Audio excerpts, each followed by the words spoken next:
I do have to say, if if anyone thinks I'm going to talk about anything but green men for the first half hour, they're wrong.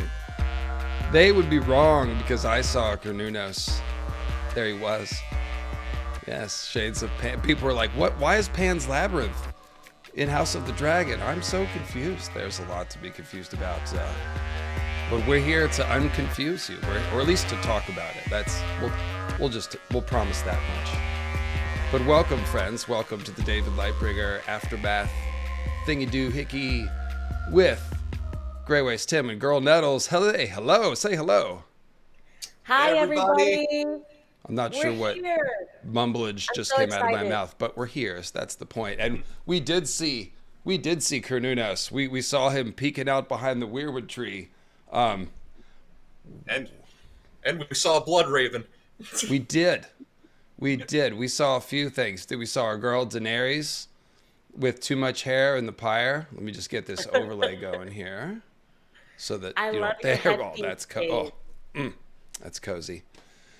I love your headpiece. Thank you. It's been a minute. But this is the whole origin of the praise Garth thing. It has to do with green men and Garth the Green. This is ancient Westerosi folklore. It is said that they live still on the Isle of Faces, and it appears that they do. All right. So, where is Otto? No idea. We just Yeah. This is quite the montage at the end of the episode there, wasn't it? We just all kinds of little updates. There's Tessarion, and where do you think Otto is, Tim? I think Laris has him. I think he's part of a baggage train going with Aegon and Laris at the end there into hiding. Because that was Laris' job. He was supposed to go fetch Otto Hightower, according to Aemond, and he's never showed up. So I think Laris had intercepted him and has been keeping him prisoner this whole time. He's in big trouble if he did that to Otto. I wouldn't do that. Well, I've got no idea where we're supposed to think that Otto is. I thought he went to Old Town. So you're saying Larry's picked him off on the road and brought him back and stuck him in the dungeon? I think he's in a moving cage right now. I think he's that behind bars, but the light shining in. I think whatever wagon that Aegon and Laris are in right now, Otto's probably in another wagon behind them, going to wherever they're going. Okay, cool. Well, I feel bad somehow to see Otto locked up. That was the show does strange things to us. One thing in seriousness that struck me in this episode was how they really did the ice and fire thing of, even in the moments of victory, they're giving you hints of sowing the seeds of downfall in so many scenes. Like where this very interesting scene where Daemon is swearing to Rhaenyra and the army. It's all very dramatic, but don't fail to know this. We will show no mercy. And everyone's like, yeah. It reminded me of Drogo after the prophecy of where Dany's kid, and she's been begging Drogo to go to Westeros, and there's been the attempt on her life. And Drogo and he's like, yes, we will go to Westeros. And he's talking about R-wording the women and tearing down the castles and all this violence that he's gonna. And later, Dany thinks about that. She's like, oh, just turning the Dothraki loose in Westeros might not be the best thing. And so even in this moment of triumph for Dany, there was this reminder that like, yeah, but this might not be good. And there's just a lot of that in many scenes today, especially if you know Fire and Blood. And Rhaenyra and Mysaria are talking about, yeah, but who pays the price? And Vermithor and Silverwing are circling out over the bay and be like, yes, how many people will these dragons burn? So Yeah. that's some of what struck me right off the episode is the undertones of violence, of future violence that they gave us, even in the most triumphant scenes of the show, which is kind of the job here. So what struck you, Nettles? Would you call it the calm before the storm? Yeah, I would Like say everything. that's what this episode is about. But Yeah, no, I'm just kind of piggybacking off of what you were saying. Because if you're saying that, then I would agree. I expect to start season 3 like full throttle action, action, action. And I'm not one of those people that wants action, action, action. I want, I don't know, other things. But I'm here for like the romance of it. So what struck me is that Alicent admitted to Rhaenyra that she recognized that Viserys never stopped loving Emma. And that's what I'm, hey, call me Sansa. I'm here for like, the the love story and the fact that she admitted to Rhaenyra that like he chose you because you were Emma's blood. Like you living on means that Emma lives on, and he chose Emma over me time after time after time. A lot of women wouldn't be able to recognize that, and the few women that are able to recognize that would keep that close to their heart and never tell anyone. And she was able to cross a body of water to tell her enemy the truth. So I love that. I love that they gave me that. I wrote down that did Rhaenyra write this episode? She got everything that she wanted. Every single thing you could ever imagine in her diary happened this episode. Rhaenyra had some great lines in that conversation, some really sarcastic stuff that she has been waiting to say for years. And I will say that obviously some of this stuff was leaked, and I I didn't didn't see hear, any leaks. I missed most of them, but I did hear that there was going to be this meeting between Alicent and Rhaenyra. And it's easy to sort of snap react and go, oh, it's going to be dumb, it's going to be dumb, or whatever. Because I didn't love the thing in the sept or whatever, but I thought this conversation had some good moments, and I sort of was like, okay, this makes sense. This is a TV show. You want to put the best actors together and let them have scenes together. Like, I thought there was a pretty good payoff for contriving to do it. And the character of Allison is different, but still interesting.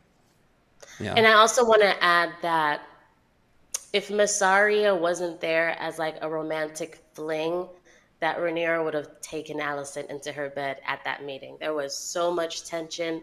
There was so like an Alicent kowtowed. Is that the right use of the term? Like she kowtowed to Rhaenyra. Like she really did. She said she even She had no give up choice. give up her son and stuff. No, she didn't have to cross a body of water to come and tell Rhaenyra anything. She could have skedaddled No, I mean, once she underground, was in the negotiation. exactly like Aegon is Yeah. doing. But anyways, but no, I forgot what I was saying. Well, she No. said like, come with me. I mean, that kind of let the cat out of the bag, right? She like, even though she knew Rhaenyra wasn't going to do that, she still had to say it. It was just basically being like, Oh yeah. This was my point, and I would love for you, lovely gentlemen, to comment on it. Is that if she wasn't with Massaria, I think she would have asked Alicent into her bed. hard to say, but it's no doubt that like the tension This is is. the new Rhaenyra, fiery Rhaenyra, the dragon Rhaenyra. I've sacrificed people. I mean, we only saw Even the her in way my she was sorry. like talking to her, she was like attitude. She was like, She was like, no, girl. She got like she had an answer for everything Allison was saying, even though Allison was being so humble. I don't know, Tim. What do you think? Yeah, like okay, so I didn't know what to make of the scene at first because I'll admit when Rhaenyra comes out and we see it's Alicent at Dragonstone, my first thought was like, seriously, are we doing this again? Is this the Sept all over? And yeah, I can see like the tension is building, and I even see the point. I'm like, just just do it already. Like we know this is what you this like we know writers like this is your poorly disguised fetish at this point. Just get it over with. But hearing no, but when Rhaenyra really lays it out like no, a son for a son, it's like okay, yeah, like this we're not going to be flip-flopping anymore like this. You're going to like it's still a bit suspending my disbelief that she's going to let Alicent return to King's Landing just in the way that Alicent allowed Rhaenyra to get out of the Sept.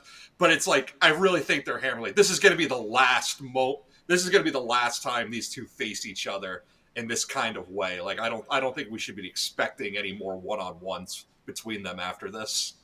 I thought that there was some really interesting through lines that got pulled out in the conversation, like talking about like Nettles said, Emma, and the effect that she's had on Viserys, and how Viserys is obviously still both in love with her and torn up with guilt for the way that she died and stuff to some extent. And but then also like we got to see a little bit of Rhaenyra the cruel, if you will, like Rhaenyra being kind of hard and demanding blood, being like, no, they've challenged my throne, I must have his head.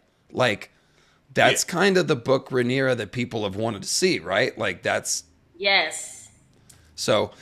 Even though I understand if some people didn't like the contrivance of them having the conversation, I think there were some really good moments in there. So I'll have to watch it again and process it. But overall, I liked the scene. I thought that was good. Give it like once you accept it, like yeah, they're gonna have him talk. Like if you don't like that, fine, but like they're gonna do it. So No, I liked it. I like it. I like any book changes because it gives us book readers something new. Rhaenyra going to see Damon. Okay, we didn't know that Sea Smoke and Cyrax went over to Harrenhal, so it's like okay, something new. That's fine. So I like these changes. I don't mind. yeah, I really feel like plot by plot there was some stuff that most of it I did like. There's a couple things I kind of like. The Rhaena thing is now a meme. I feel like it's like Gendry, like you know how Gendry's rowing forever. Like I feel like Rhaena's just she's just running through fields. Is that sheep stealer? I see more bones. I'm gonna sleep by this rock. Why am I drinking stream water? I don't know. I just got sick of everything. I just lost my patience and ran away. Like it's No funny. one's looking for her. No one gives an F. It's funny at this point. I don't Damon's know. literal daughter is missing. Nobody cares. Yeah, like you think when the boys get to the boat, shouldn't someone be asking like, "Hey, where's the other one? Where's their No sister?" head count. They didn't I will even just count say her that kids. the chat is really spicy. People are How could a people buddy have system feelings. fail? And by the way, we're going to answer every super chat that comes in. Usually, what we do is I do a round of questions with these guys, and then we go through some super chats and then back and forth. So um, the rain is like I said. She's just I was like da da da da da da. She's just Yeah. like where's Sheep Stealer? And then she doesn't even actually. We don't know. Like it's still not resolved. But Because they Sheep have to film those scenes. I promise you, it's because they so have to film those scenes. in all seriousness, this is very obviously a writer's strike thing. Like whatever they did, they cut some stuff and they took a little bit that was usable and they spread it out over the season. We'll just have to really wait until and see how they sort of clean it up or take it forward next Yeah. season. So that's why I'm not taking it too seriously. It's they were working in confines without the writers being able to change things on the fly. And it was better that they brought us a season instead of waiting another year. So I Yeah. myself am not going to get too worked up when I can see clearly that like they took 3 minutes of footage and stretched it over 8 seasons. Let's talk about Sheep Stealer. Isn't he gorgeously ugly? I mean, patchy and pipe. Tim, what did you think of Sheep Stealer? Yeah. Magnificent. Even the little points on the wings are like curled down and they're not straight. You know, they're like Yeah. Yeah.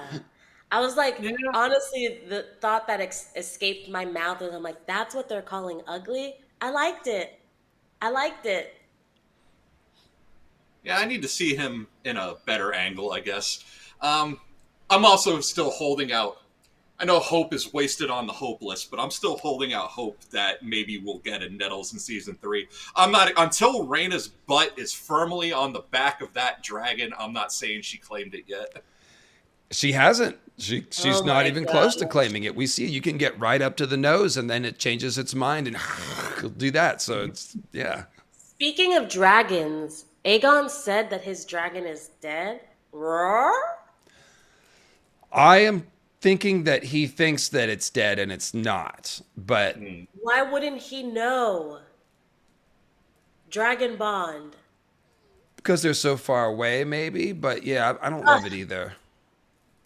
Or even someone tell him to cheer him up. When he's having his hardest day of struggling, be like, just know that Sunfire is there with you, getting better.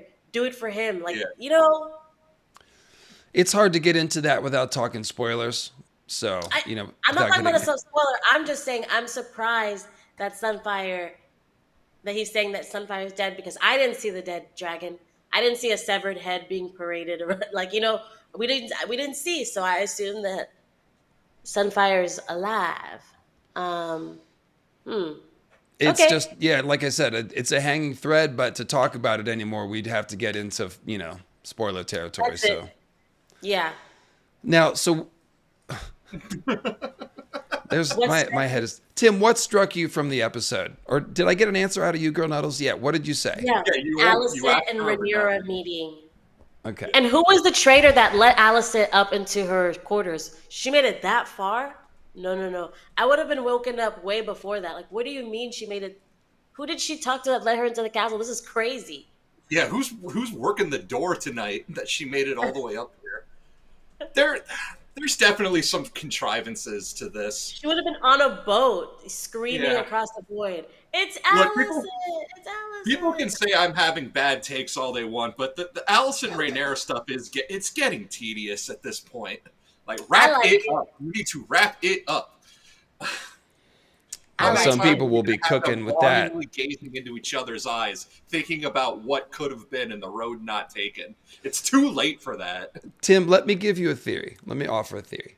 I believe what they are doing is they are identifying the different segments of their audience, and they're giving them each something. Like they gave you Damon and the Weirwood Tree. I got Cornunos. Okay. We got the Helena Amond people got stuff to argue about. Oh, he grabbed her arm. Oh my God.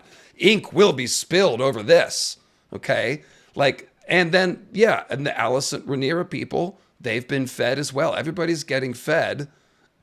This is my theory. I don't know. I'm just,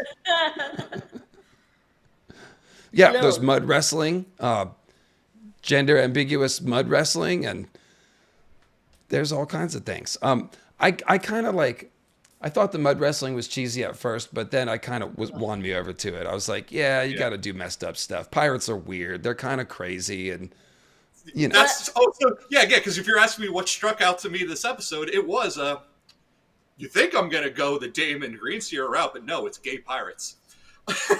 gay If you were to pirates. ask if you were to ask me about what I was going to be most excited about in season 3, it was going to be the gay pirates because I get to sing Pirates of Penzance again.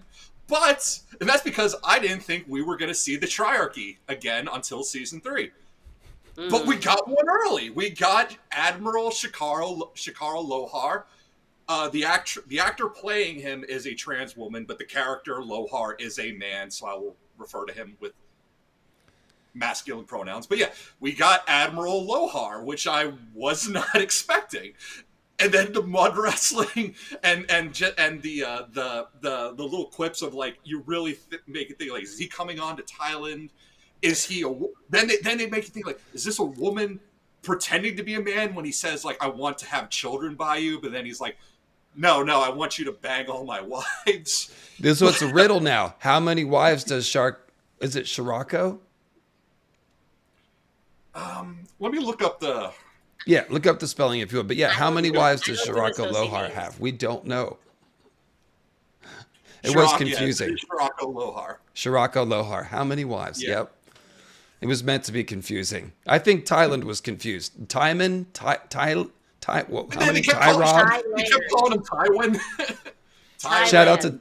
Shout out to Tyrod Taylor of the Baltimore Ravens and to Gray Area, Baltimore Ravens fan, who's the only person watching this maybe who would even know who Tyrod Taylor is. But Yes, but yes, the character is a man, but the actor playing them is a trans woman. So it's like I'm gonna let's call just them Shakira, for and simplicity's that's sake, that. I'm going to refer to them as Lohar, as the character who is a man. Shakira Lohar. Got it. Yeah, I'm calling them Shakira, and that's that. But so we have the Triarchy. I said the Crab Feeder was the leader of the Mirish faction, but we still have the Lycene and the Tyroshi. Lohar is the Lycene, and then the Tyroshi one yet to be shown, but was mentioned back in Laenor by Laenor back in season 1. The giant of a man who dyes his beard purple and dresses in women's clothing. So yes, I'm excited for gay pirates. But yeah, it's good. And I didn't expect us to get one so soon. I thought we were going to wait till season 3 before the Triarchy showed back up. Yeah, it's kind of supposed to be slightly awkward as far as like the insert for us in the scene is Thailand. Like we are more relating to Thailand in that scene. So they're playing up the weirdness of it so that we feel Taiman, whatever his name is, his uncomfort in the scene. So that's kind of that's why I started liking it more as it went on. I was like, okay, this is doing what it's supposed to do actually. So let's throw a poll up. Otto held prisoner. Yeah, we just talked about that summertime. You may have come in late. We hit that right at the beginning. Tim thinks that Lares has kidnapped Otto and been holding him prisoner for a while, and that he's in the same baggage train that Aegon and Lares are in. So who knows? It was funny. First, Kristen Cole proposed to Rhaenyra that they run away. And finally, a humble man has gotten a Targaryen royal to run away with him, but it was Lares. He's got Aegon to run away. So let's I don't know if Maynard can do polls tonight. He's on the road. He's watching via hotel. Maynard, let me know if you can poll. If you can, throw the poll in. And if not, I will do it. I'll just wait a moment. Chat, what do you say? What struck you guys? Yeah, and then we'll dive into a couple of these super chats too. See what the chat is saying. Although we'll wait a second since we just asked a question to the chat. Beautiful cobalt blue Tessarian. Let's see. Lares and Aegon. Yeah, there was moon meteors. I was so excited about Carudas. Well, it was at least a comet. I don't know if they were moon meteors. It looked like just one big comet. But it was like close-up of the comet, wasn't it? I'm going to be... Red... Yeah, it was like a close-up of the red comet that he saw. Yeah, like NASA vision. Oh, look at... I think we have Maynard Plum's sign. I think those highlighted sections mean that he is cooking us up a poll from his hotel room somewhere in like Nevada or something. Thank you, Maynard Plum. Oh, we're going to talk about the Allen scene. Hell yeah, we are. That was incredible. The comet, then the eggs. Oh yeah, no, we're gonna be going over that in slow motion for sure. That was pretty fun. It looks like they saved everything for this episode. It's like someone came in last minute and like, oh my gosh, let me fix this, change this, change that, wrap this up, show this montage. It was great. I'm saying this as a good thing. It restored my faith. It entertained me. It gave me the things like, I don't mind if there's leaps of fancy. I think it's the length. Was this one an hour and 20 minutes? This is probably the length of time they need to tell this full story, especially if they're going to do 8 episodes. Imagine if the other past episodes had this amount of time and they were able to give us more little montages, vignettes of like everyday life so we could get to know these characters and care if they die. Because that's my issue I've been having is some of these people, I barely care if they die. So this episode gave me that time with them. Yeah, like when Helena talking with Aemon and her saying all the things she said to him, and I was like, wow, we're really just laying it all out there, aren't we? Like, you're just telling, I was like, now you're just straight up going to tell us what happens. Like, are you sure you want to do that? Yeah, so, I agree. Tim, I agree that we still have hope for Nettles. Mm-hmm. I agree that we do. Oh my gosh. No, they didn't. She didn't climb on the dragon. You heard the same rumor that I heard. So stop it. I've heard a lot of rumors. I have talked to Gray Area. Gray Area's got the juice. Can the small folk thing be Simon Strong's drip? Because they're all talking about his New York Fashion Week. Oh, yeah. What's going on? No, we just honor Simon Strong's drip on its own. It is worth honoring. He's been killing it all season. He's the only one that really looks like a medieval lord in this show, kind of. But he's awesome. Chat's saying they think the beesberries might have Otto, that he's in the honey hole. Buzz. Buzz. It wasn't his fault. Yeah, maybe the beesberries got him. It could be. Mm-hmm. All right, let me flip over to some super chats here. We've had a bunch come in. I'll tag some of these. There should be a poll popping into the chat any moment, so just look for that, guys. And if not, I'll drop one in, but I think there should be one coming. Okay, chat summary. Away with ye. Is Otto in the red keep black cells? Okay, so we already covered that. Tino of the Tower, thank you. We are not sure, but we have speculated. Thank you, Thomas Leonardis. James, just want to say thank you for doing such a great job. We are doing our best, and you're quite welcome. And yes, we will see you for season 3, Moons of Avalon. Also, next week, we'll do a season wrap-up stream, just so you're not cut off cold turkey from our presence. So, probably a little earlier in the day at the normal, like 3 o'clock time. We'll talk about it, but whatever. Am I crazy, or did they directly reference a comet impact in Damon's vision? I don't know about the word impact, but we saw a comet. It all went very fast, though. We'll have to, like I said, rewind in slow-mo. Yeah, the trick they did was we see the comet, then we see a flash, then we see the eggs. So I'm not sure if that's just an editing trick they're using, or if the implication is an impact. No, that's how the eggs. That's how the eggs hatch. The comet has to literally crash into the eggs physically, and then they blow up. Yeah, I got chills before Damon even touched the weirwood tree. Yeah, I guess I did too. I confess. And then proceeded to have some of the most intense body chills I've ever had when he had his visions. Also, Battle of the Gullet, first episode next season. It would seem so. So yeah, I will say that as someone who is skeptical of the idea that Damon is or could be a green seer in the books, I still enjoyed the scenes very much. I am not sure what they mean, either for the show or the book, as far as him having those visions. But yeah, Daemon Targaryen put his hand on a weirwood tree. It bled all over his hand, and he saw visions. Did I think that was cool? Yeah, that was cool. This is what we're here for. So we'll figure out how to split the hairs of whatever. But, I mean, there's always been the mystery of what he's doing cutting the weirwood tree at Harrenhal in the books. And in the books, it's, you know, he put 13 slashes in the bark, which still bleed every spring. So there's something mystical sounding about that, right? Tim, what was your quick reaction to that scene? To Damon scene. You can't give me just a quick reaction. Chat wants me in the kitchen for the Damon scene. Okay, we'll come back to it. But then. yeah, I did. Obviously, I loved it. Obviously, it was probably my favorite part of the whole episode. Okay, well, I just wanted to hear you say that. On a scale of 1 to 100, how much are you having to contain your excitement over comets and green seers? I'm not containing my excitement. I'm giddy as a schoolboy.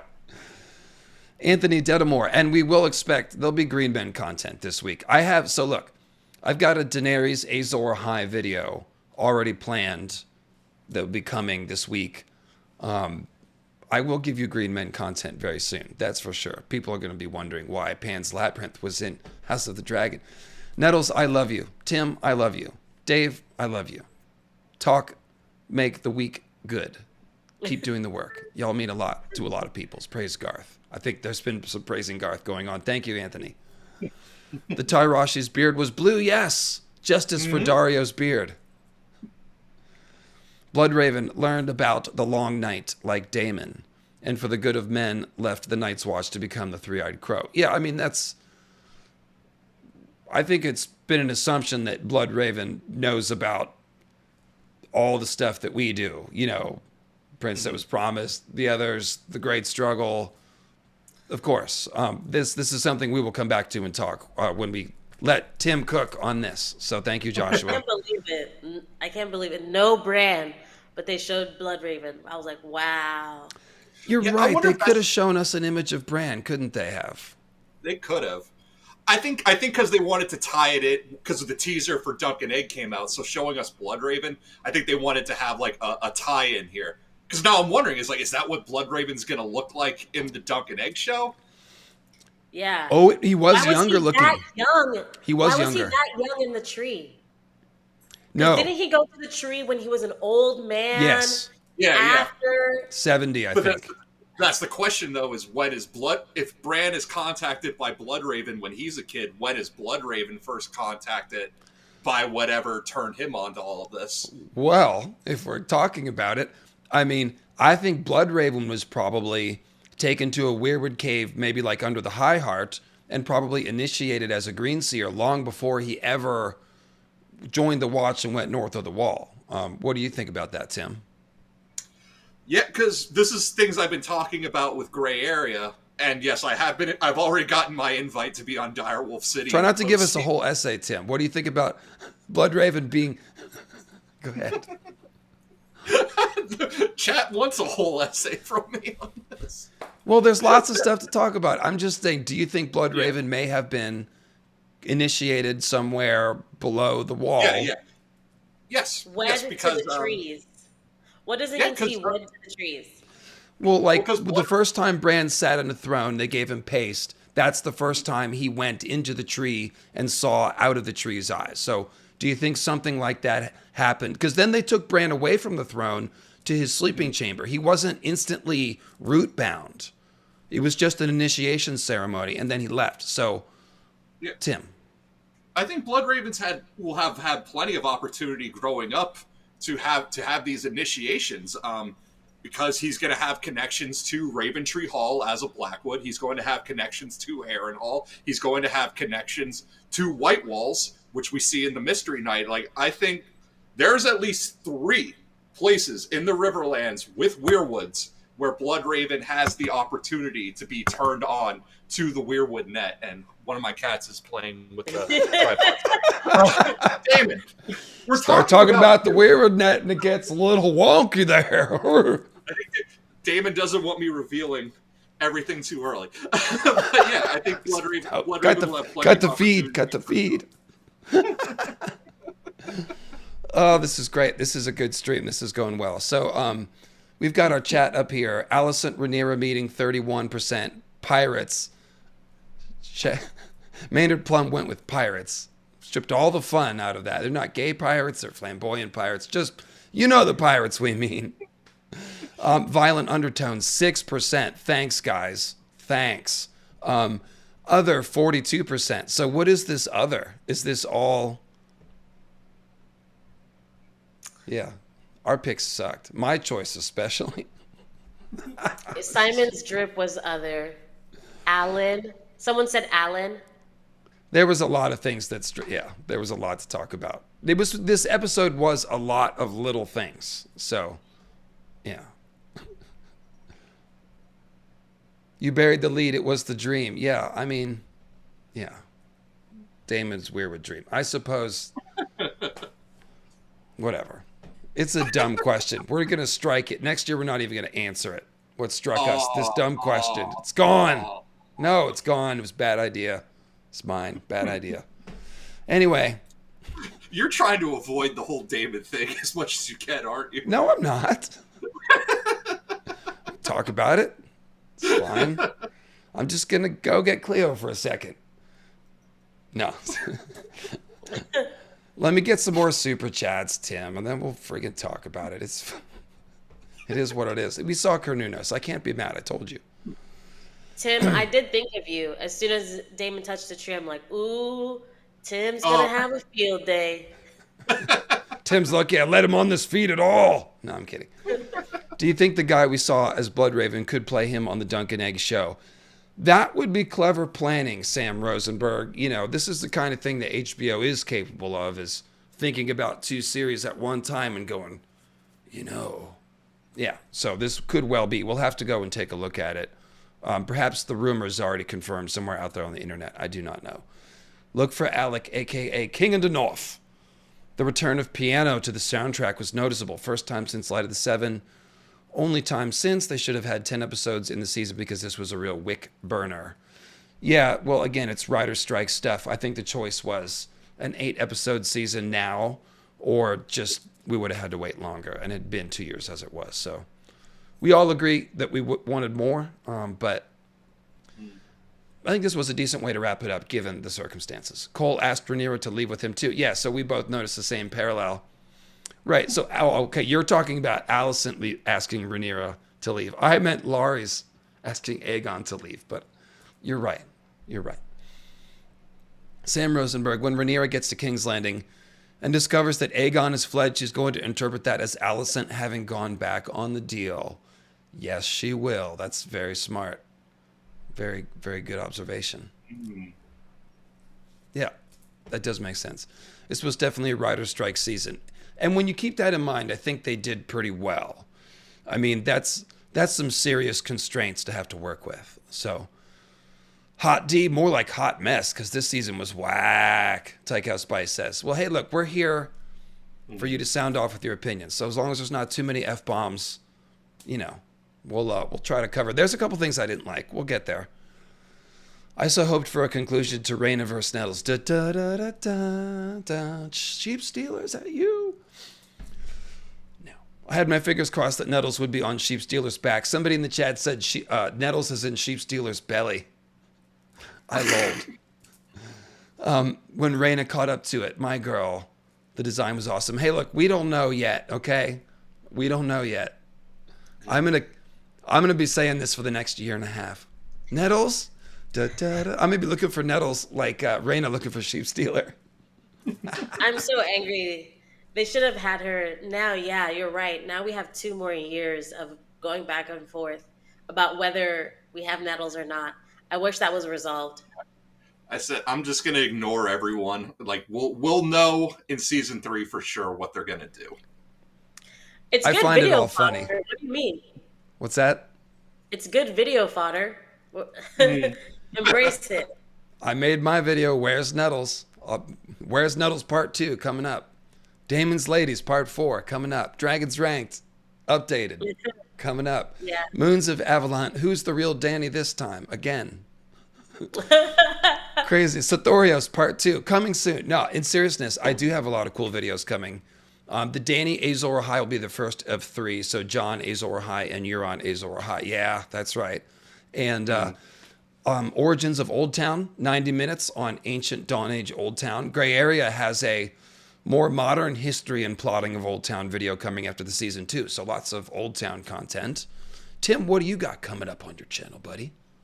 My next one is going to be Damon Growth Redemption Macbeth. I think I wanted to wait until the season was over, but this episode really hammered home the whole Macbeth angle I think they're going with both Damon and Aemond, because Aemon's paranoia, him burning Sharp Point, like it's really getting there. And and then same with Alice Rivers showing back up and Damon flat out calling her a witch. Like I've picked totally up on the Macbeth thing is solid. I want to know how many different literary references are going on, because there's Oedipus and there's Macbeth, there's Alice in Wonderland. These 3 are confirmed. There's got to be like some more that I didn't pick up because I didn't go to college, but it's a lot going on, I think.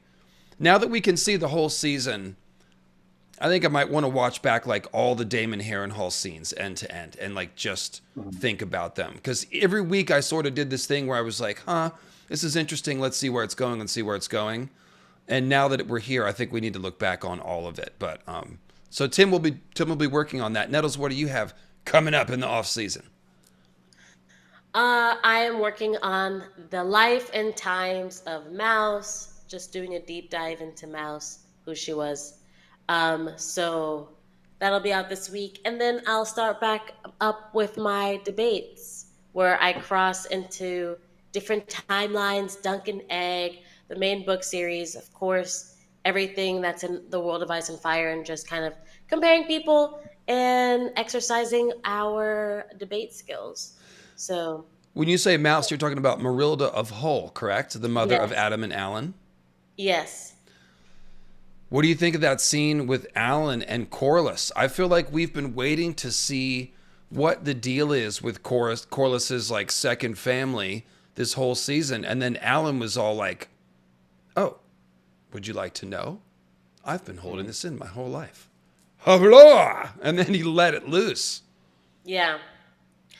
It just shows what I wrote down was that I'm like, Corlys is like bent on being like the worst type of deadbeat dad in the world.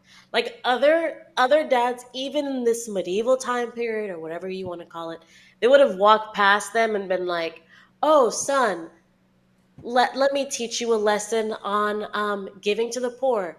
Let's ask this boy what flavor he wants in the sugar meats, whatever they were picking out, their dessert meats after the dinner. And he could have like taken that opportunity. He didn't have to say who the boy was. Like just little things like that. Like now the audience is privy to this information that there was opportunity for Corlys to do something and he didn't do anything. And now he's been giving the opportunity even more, because now he doesn't have Lena. He doesn't have Laenor. He doesn't even have Rhaenys, who would be like, a woman that's like, oh man, honey, like you're disappointed. Like he doesn't even have the nagging wife trope to hold him back, and you're still not acknowledging them. Because I think there was 2 points in this episode where he denied again that they were his sons. Rhaenyra was like, "Oh, can you tell me about this specific guy? It's He like, oh yeah, works for he's you." a good fisherman and stuff. She's like, "Your I've name is on heard. his W-2.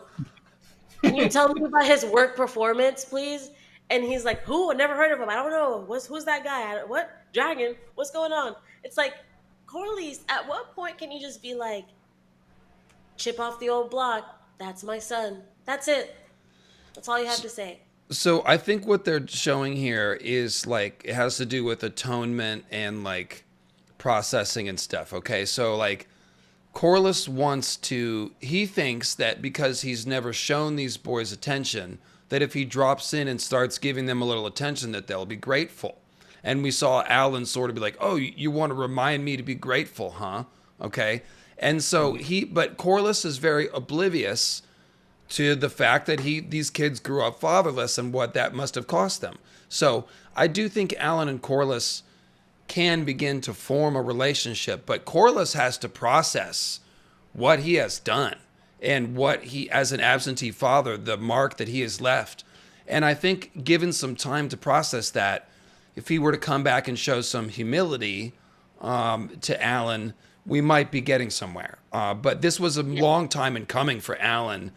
And the Abukar absolutely killed it as far as, because he's been this character that's so restrained and it's almost overdone. It's like, why is he so buttoned up? And it's like, oh, well, this is how he contains this rage and this hurt that he has. And once it was let loose, Corliss is like, you're dismissed. And Alan's like, I'm going to keep talking. So that was powerful. I will just say that's probably my scene of the week. I loved it. So I've been waiting for the Abukar casting to pay off, and I think we got it. But today. I will say that even though I'm still gonna make my video, and it made it seem like that maybe their mother died early because it seemed like it was rough for them. He was like, I had to sell fish. I really had to, kind of be on the streets. Their mother could have just been poor, and they had to work and help her out. Could have been something. Yeah, but he like says that line about grief. So really, like that to me made it seem like that Marilda, their mother, probably has passed on, and I'm probably not going to see her. Yeah, Could be one of those. Oh, we're not going to cast her for 2 scenes. I think it's still cast some small actor to play. they her. could have. The thing is like The guy rides a dragon. He could have a mom. What grief? Yeah, the chat is agreeing that it seems like the mother, mouse may be it's gone before her time. just really scraping the bottom of the barrel, because at least even Roose Bolton made sure Ramsay at least had food on the table. So it's like, man, Corliss, you really dropped the ball on this one. You're Jesus, right. dude. I don't know You're if right. Even Roose Bolton gave Ramsay's mom the mill. He killed the miller, but he gave her the mill. When she asked for help, he sent her help. He gave her reek, but he still sent her help. Like, Yep. he made sure Ramsay was fed. Tim editing his villain's rancor, moving Corliss above Roose Bolton. That's not what he said. It's not what he said. Okay. All right. Let's check on this poll here. Other is running away with it. Yes. So this is the Damon dream. It seems like mostly, but we will talk about that. So there you go. And let's get back to a couple of these super chats, because we got a whole bunch coming at the beginning. So let's grab some more of these. Crazy idea. Jane bribed the ship to Pentos to say that Rhaena went with them, and Rhaena is going to roll up calling herself Nettles. I like the spirit, like the hope, the sense of hope. Moons of Avalon. Happy Green Men Day, Graham King. Yes, praise Garth. Indeed, if you want a praise Garth shirt, they're available in many colors, including green and brown and other colors to help you blend into the woods when you're in Harrenhal hiding behind the weirwood tree. So, yes, happy Carnunos Day. Who has auto help? Okay, we talked about that. Season 2 was the equivalent of asking for your girlfriend, where do you want to go for dinner? I'm not sure I follow the reference. Tim, do you get that one? You never get an answer. Yeah, it's Because women are like, I don't know, you choose, and then you guys go back and forth. So this season was kind of like all over And then the you place. say, Where it's like, like, where do you want to go? Where do you want to go? I don't know. You choose, and then you make a decision. No, I don't want to go there. It's like, well, then will you fucking work with? Oh, excuse me. Will you work with me? I'm sorry. Someone just opened an old wound. Okay, I'm sorry. it's okay, let it out, Tim. That Who that hurt was my you? that was my Vietnam I will just say that flashback. I was married once, and the indecision seemed to run both ways when we were trying to decide what to eat. But The internet says it's women. all right, I'm just gonna move on. Respectfully, But, Farah Giovanna, can you mention the extraordinary, brilliant music this whole episode as well as the whole season? I think the music was great this year. I've heard a couple people that didn't like it as much. I thought it was great. I thought the music was particularly good when Damon was kneeling to Rhaenyra, and that gradually slid back into the same theme of Rhaenyra in the throne room in King's Landing. Also, the parallel, of course, very powerful. The Great Council was at Harrenhal. That's where Viserys was chosen king. And so here, Damon kneels to Rhaenyra and affirms her as the queen, reading out her titles in the same room. Like that was nice echo there. That scene was powerful. So yeah, and the music was very good there, Farah. Thank you. Jack Lewis, I have greatly enjoyed these after episode discussions this season. You're welcome. Thanks for everything, guys. Hope to see you for a Night of the Seven Kingdoms. Yeah. In 2025. Also, Lord Bloodraven has officially entered the chat. So if we didn't say it and you didn't see it, there's a very short Night of the Seven Kingdoms teaser trailer that is out there in the world to watch. It's got Dunk getting in a fist fight and entering his name in the tourney. Great. Yeah. Nice. We are stoked. Helena was my favorite by far. Didn't mind the character work for the finale, especially the last episode was so full of dragon action. I liked her conversation with Aemond confronting him. We suspected that she would know the truth about Aegon. I'm not sure about her meddling in Daemon's scene, but I want to let Tim have first go at that. Helena was aware of seeing Daemon in the dream, right? She was speaking to him directly. Yes, she was. And when it cut back to her, she was experiencing the same dream. Yes, it did seem so. Let's go ahead and dive into it. So there are multiple aspects to this. There's Daemon's experience in the Godswood connecting to the Weirwood. There's Carnunos peeping out from behind the tree. And then there is sort of speculating about what the old gods are trying to do, and then why is Helena involved. So, Tim, I will let you take it away. There's a lot to go here, so if I want to pause you and interject, I will just hold my finger up. But Okay. and same goes for you, Nettles, if you have a comment you want to interject. But Tim, yeah, what did you think of this scene? Okay, so I am a fan of Gray Area's theory that Daemon is the prior three-eyed crow, and that's something that we've been talking about and something that I've been giving her ammo for to build her videos, and we've been collaborating and all that, and yeah. So then seeing Helena, though, enter his dream, and I was thinking, my immediate thought was, okay, where do we draw the fine line distinction now, I guess, between dragon dreams and green dreams? Because this is all on the, I guess we could say this is all being done on the astral realm. Now, when I go back to Lovecraft and the Lovecraftian influences on this, there always are a back and forth when it comes to the astral realm, because the Lovecraftian gods are always at odds with one another. They'll interfere with each other constantly. So the idea to me that green dreams and dragon dreams have this sort of like barrier between them, that they're two completely separate and that neither can either weave, never really made sense to me, because I'm like, no, that's not how the astral highway works. Yeah, and we've discussed that. We definitely agree on the idea that all psychic magic users can see each other. We know that. Like Melisandre perceived Bloodraven as a tree person and Bran as a wolf man, and thought, oh, he sees me back. So Melisandre looking through the fire and Bloodraven using the Weirwood net can detect each other somehow. And so the metaphor we use, there's one astral highway, different on-ramps. Now, that doesn't necessarily mean that all the magic is the same. but it means that they're connected in some way, or that they can connect. So yeah, I'm. It makes sense. The basic idea of Helena and like Dragon Dreamers and Green Seers being able to interface. This checks out with the book canon. Yeah. Go ahead. Well, I think that's why the symbolism behind the trident is so important, as the red fork, green fork, and blue fork, and each one having their own tributaries. But even with their own tributaries, they still link up to become this greater river system that is the trident.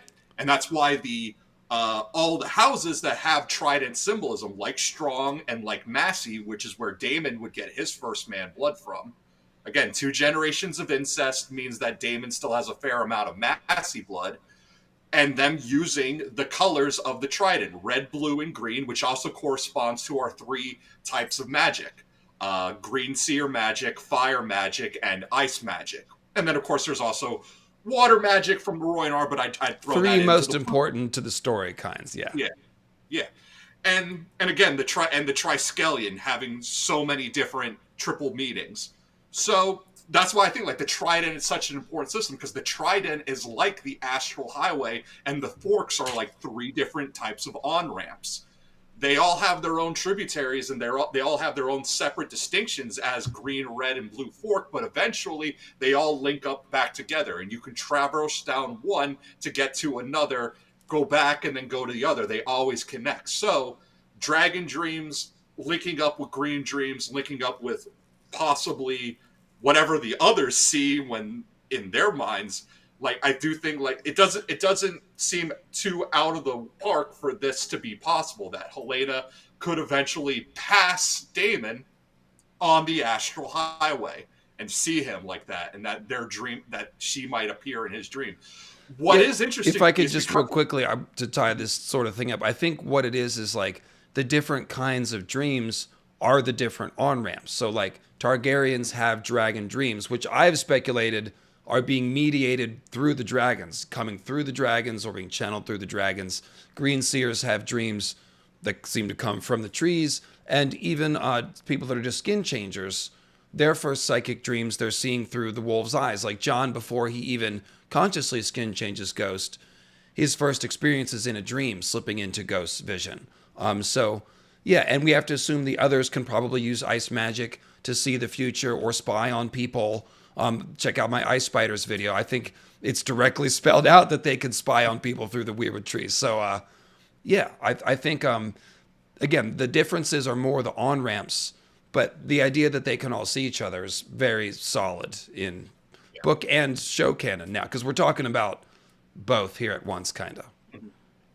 But yeah, but you said, like, the perfect example of that would be Melisandre seeing through the flames Bran and Bloodraven, who are using Green Seer magic. So it's like one road leads to the next. These, even though these are different kinds of magic, they can link up. And because we also have our line, all powerful magic is rooted in blood in some way.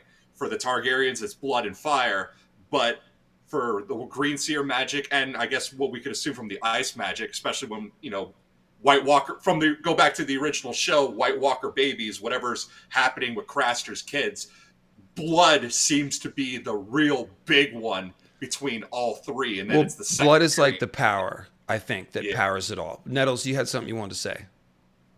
Just my 2 cents about the scene. Tim, if you're done. Oh, he's not anywhere close to done. Oh, okay. I cooked the first course. We gotta wait for the second. All right, cool. Let me jump in and give you a little appetizer. No, but for me, what starts the scene is that Alice is crying, almost as if like I have to do something that's hard that I'm gonna regret, or I've seen something when she's crying on Damon's bed, and it reminded me of the Hodor situation, kind of like how the old man in the tree was with Bran leading up to the Hodor. He was sad the whole time, but he was even more sad than usual. Like, leave me. Like, this is what you must do. And, like, I have to lead you to make you do the Hodor thing so that all this can be set into motion. And I feel like this was Alice's. She was crying because she was like, Damon, it's time to go to the Weirwood. I need to lead you to do this thing, which is going to offset this really sad thing that's got me crying. So in Damon's dream, we also see that Helena takes her voice, and like Alice starts. You hear Alice's voice in the void, and then it's Helena, and Helena says blatantly what's going on. She says, "This is all a story," which reminded me of the fact that Helena.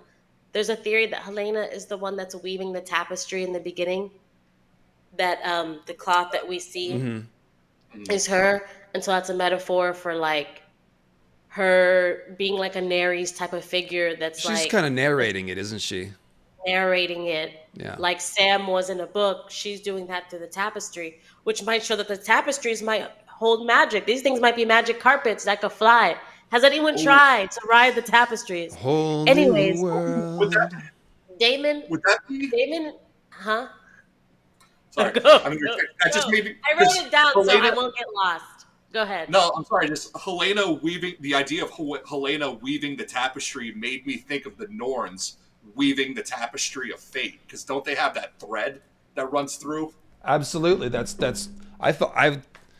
Thank you. I skip over the obvious stuff. So that is what they. I should have said that in my video as well. That is clearly what they are working off of when you talk about Helena in the first season. Hand turns the loom and spools of black and green and like yeah. This they're very clearly showing Helena as a seer that is at least narrating these threads. Now the Norns are kind of weaving them more directly. I don't think that Helena is orchestrating necessarily, although she's crossing into that line in this episode a little bit.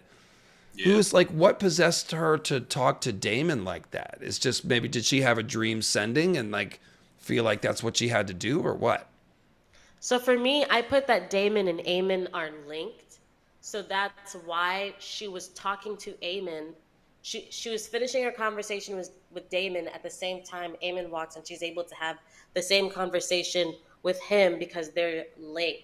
Whatever she's saying to Damon applies to Aemon as well. Now, the reason I think they're linked is because I think this is just my head canon. I think that Aemon does have a lust for Helena, the same kind of lust that we saw Viserys had for Daenerys, where he knows he has no right to her because she belongs to his older brother. But I guess he wants everything that Aegon has.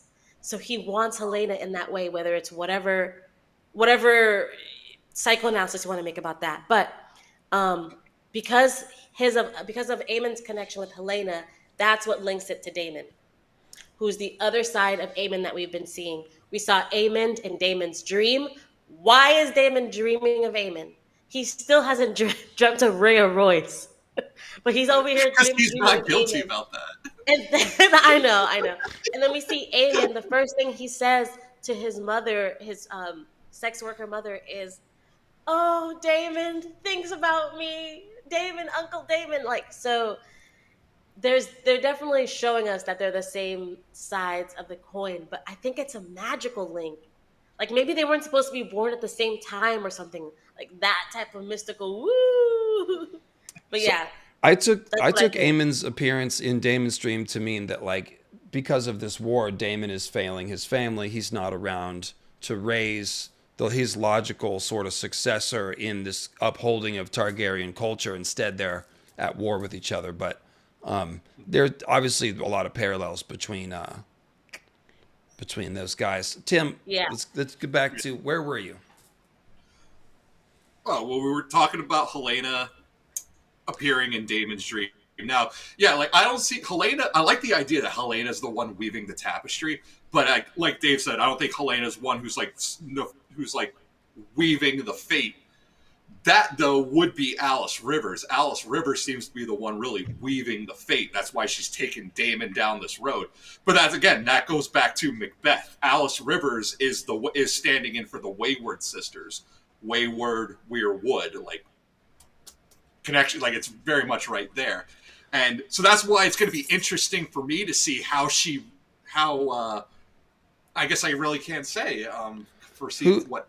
Where are these dreams coming from? I think like when we ask the question, why is Alice Rivers and Helena serving the same agenda? And We'll have to do a spoiler section later so we can talk about what they're pointing towards because it's very clearly something in Fire and Blood. But like Helena's getting her dragon dreams from wherever dragon dreams come from, and Alice is pretty clearly connected to the Weirwood, but somehow they are receiving the same agenda so that they are actually working together on Damon at the same moment. So yeah, who's sending these I would dreams? just say, remember that magic is very strong at this time because we have a lot of dragons around. So I think just with the magic magnified, maybe it's easier to bleed through. Yeah, that is true. I'm only going to think about it so hard because it's the show and not the books. But it's a good No, question the to show ask. did good today on so much lore. Like I love that Mostly, moment with Alfred Broom when he walks in and then the trees go traitor. And it's the exact thing that the book describes where it's like the magic was stronger back then. So like you actually hear the old god say traitor, but Yeah, that is. to the untrained ear, it would sound like the wind rustling through the woods or through not through the woods, through the leaves. So I was like, ooh, thank you for that little, book. Yeah, I do. I like that again because that's another angle when it comes to the book that the Maesters would not be reporting on because the Maesters are trying to create a world without magic. But yeah, at a time where there's more dragons than there's ever been before, one can assume that magic would also be at its strongest. But if the people writing the histories are people who don't want to talk about magic, want to pretend it doesn't exist, then yeah, we're not going to see a lot of that. So it's left. That's why we need the show to fill those Wait, gaps. yeah, but it must be said this show is not the truth of Fire and Blood. It is its own thing. So there was this good question that said, which dragon did they show dead in Damon's vision? I was not sure. I'd have to go look. I saw it, but I'd have to look again. I'm not sure. Okay. So here's what I It's think. probably a spoiler. I think they're playing fast and loose with Weirwood stuff. I think they are. I don't think hardly any of this is real. Like she made tea. It wasn't Weirwood paste. It was tea. It wasn't brains, and it wasn't pasty. It was boiling water and blood and leaves. So it's tea, which is cool because that's more similar to like Shade of the Evening drink, which is made from the leaves. But then it's like he wasn't given to Damon when he was on a Weirwood throne, like Weirwood paste is. And then today, when he went and saw visions, the blood leaked out of the tree and touched his hand. That's nothing we've ever seen or heard of. Well, wouldn't his Weirwood throne be the Weirwood bed he's been sleeping in after she gives No, him the that's tea? not a Weirwood throne. I mean, It's not connected to Throne, anything. but it's just a chair made of wood.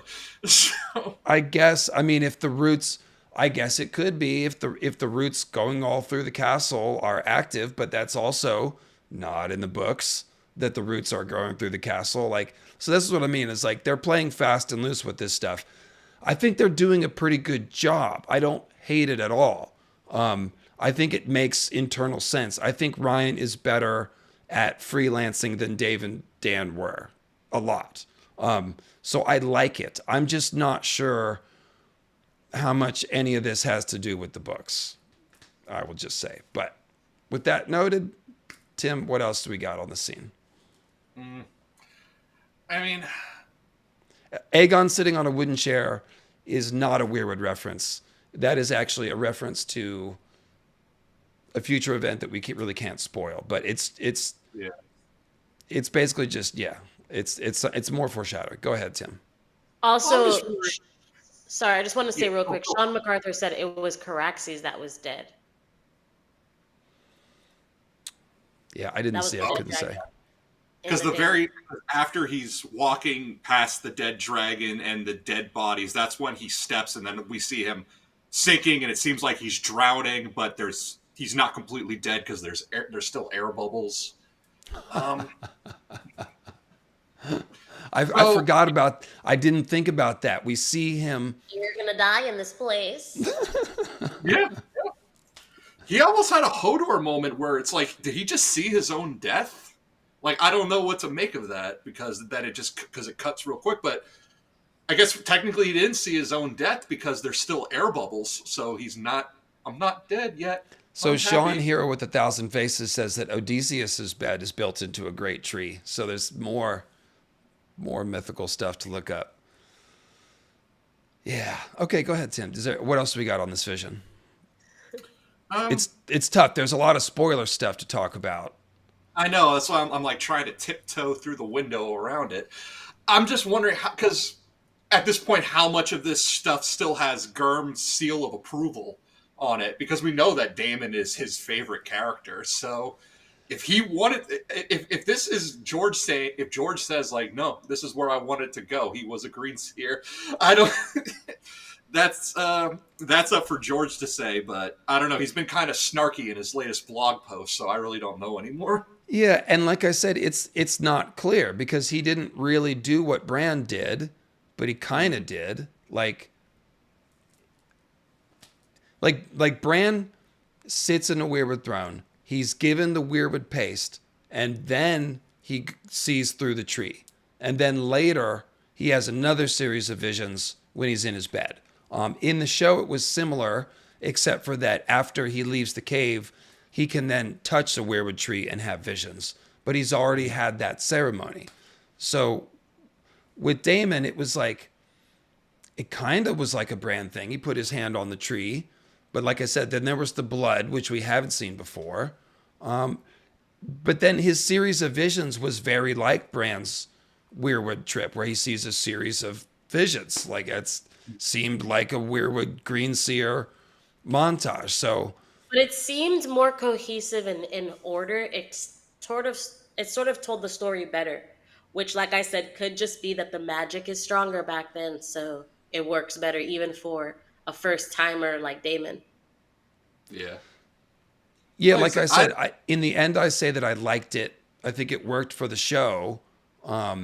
Although we got to talk about like Damon's character as far as like how it works for his agency to be sort of to have such a 180. But it's been built up all through these streams for him to make this realization. So yeah.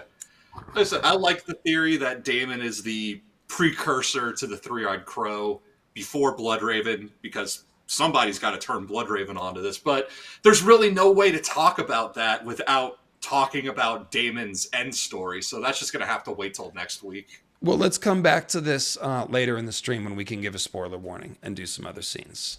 So that was a fair amount of it. My big question is still like, how is Helena all of a sudden working with Alice for this agenda? I have questions about that, but Because that's the other thing. When it comes to Damon and his other nieces and nephews from Allison, it's like he really doesn't have a relationship with any of them.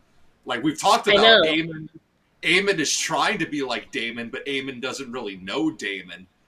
So it's like that also came out of left field on me because I'm like, wow, I didn't even know Damon even knew Helena existed. To be honest, Right? yeah, like he doesn't even seem to know his own daughters exist. yeah. Well, so let's move to the other part of that, which was Helena then confronting Aemond with the knowledge that she burned Aegon. Is, "Oh, you going to burn me like you did Aegon?" And then throwing him about, you'll be dead. Aegon will be king again, and you'll be dead. And she said something about you were lost in the God's eye or something. See, I give this episode a 9.1. I would have given it a 9.9 if they would have subverted our expectations and had Eamon push Helena after this scene. It was so perfect. God. It was so perfect. She'd be like, "Oh, we're gonna do you gonna burn me like you did, Aegon. I see you for who you are." And he starts crying. And this is another reason why I think he loves Helena, even if it's a messed up that show YOU, the stalker show, like that type of love. Even if it's like that, he starts tearing up because he's like, dang it, I can't hide from her. I can hide from everyone else. I can hide from myself. I can't hide from her. But after all that, he should have pushed her because then it would have been him making a decision to go full dark Aemond. And it makes everything she says about him right. And he could have been That would like, have well, that would have left the fandom shaking. Oh my God! Sorry, go ahead. good. And then he would have been like, someone else can ride your dragon if you won't. Push him like Littlefinger did Lysa from the moon door. See, I thought he was gonna. I guess this is even darker. I thought he was gonna take her because of all the talk about Aegon talking about how his penis split. Thank you.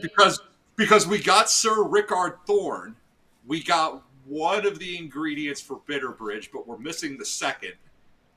And I thought Aemond was going to be the one to make it, I guess, without giving too much away. Yeah, I don't know what they're doing with that.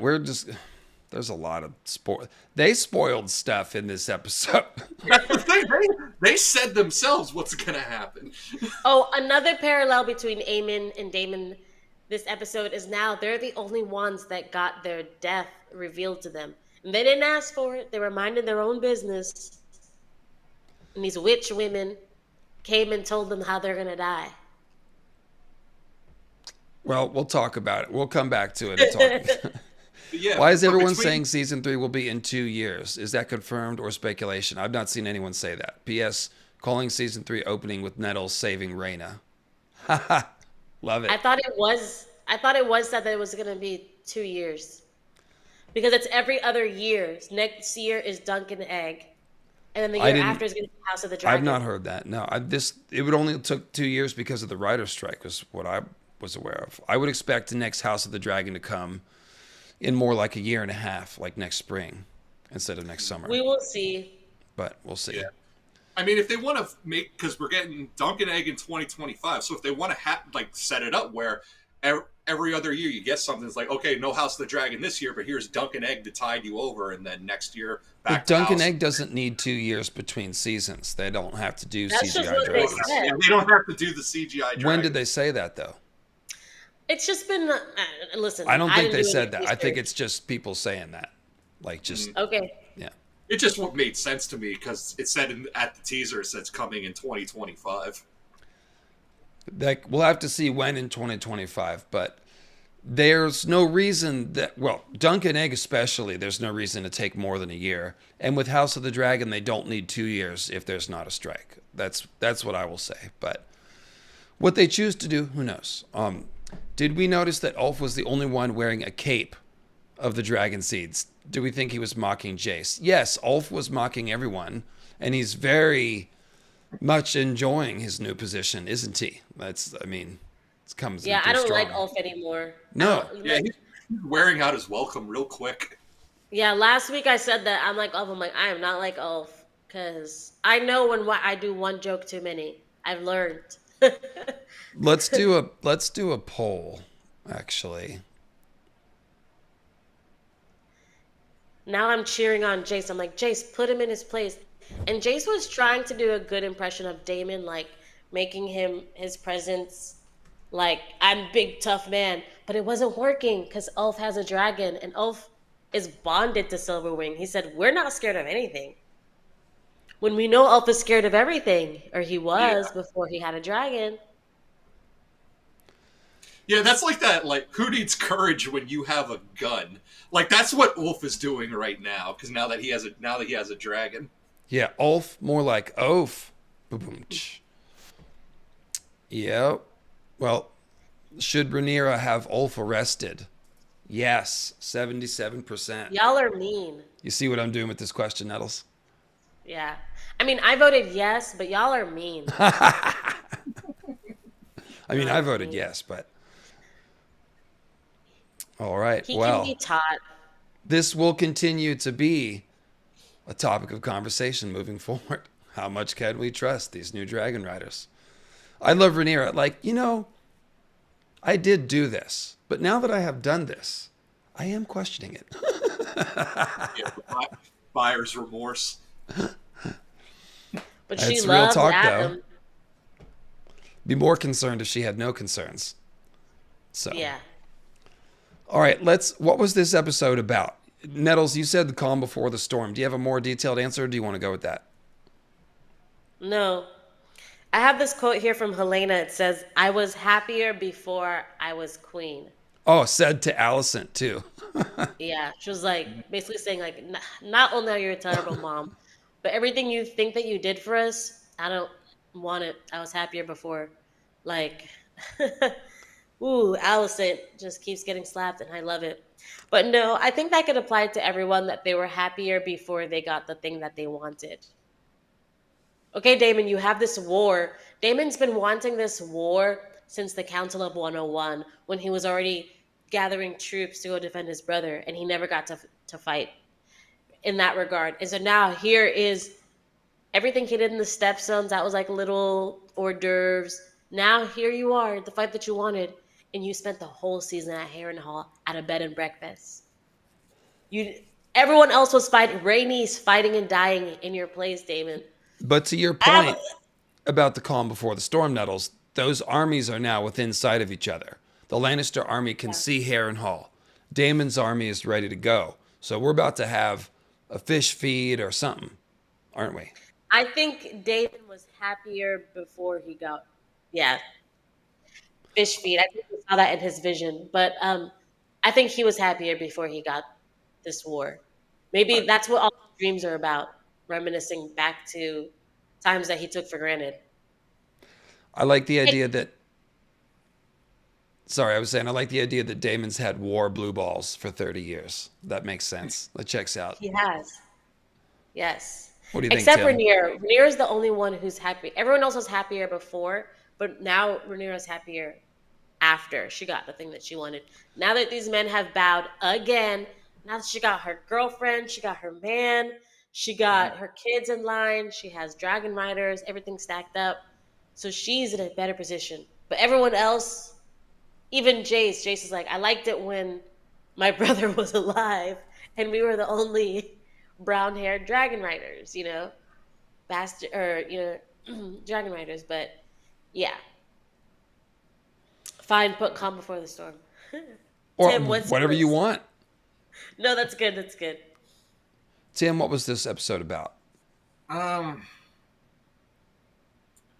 think this is like both redemption and remorse is what is I would characterize this episode.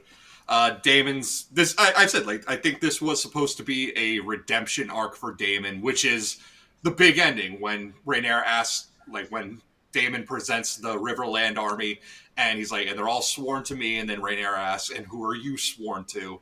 And that's when he tells her like in Valyrian like I saw it, I know how important this is. But then he bends the knee to her and all the river lords settle down, and then you see the look on but then you see the look on Alfred Broom's face, where he's just like, "Oh God, no, why are you doing this?" That shows then the remorse, because now Alfred Broom is feeling like, "Oh God, I came here to hitch my cart to Damon's." To Damon's dragon, but he's bending the knee to her. This is not what I wanted. And I just said I'm not gonna be a turncloak, but it's written on his face. It's like, dude, you gotta make a decision now because Damon Mm-mm. just reaffirmed for Rhaenyra here.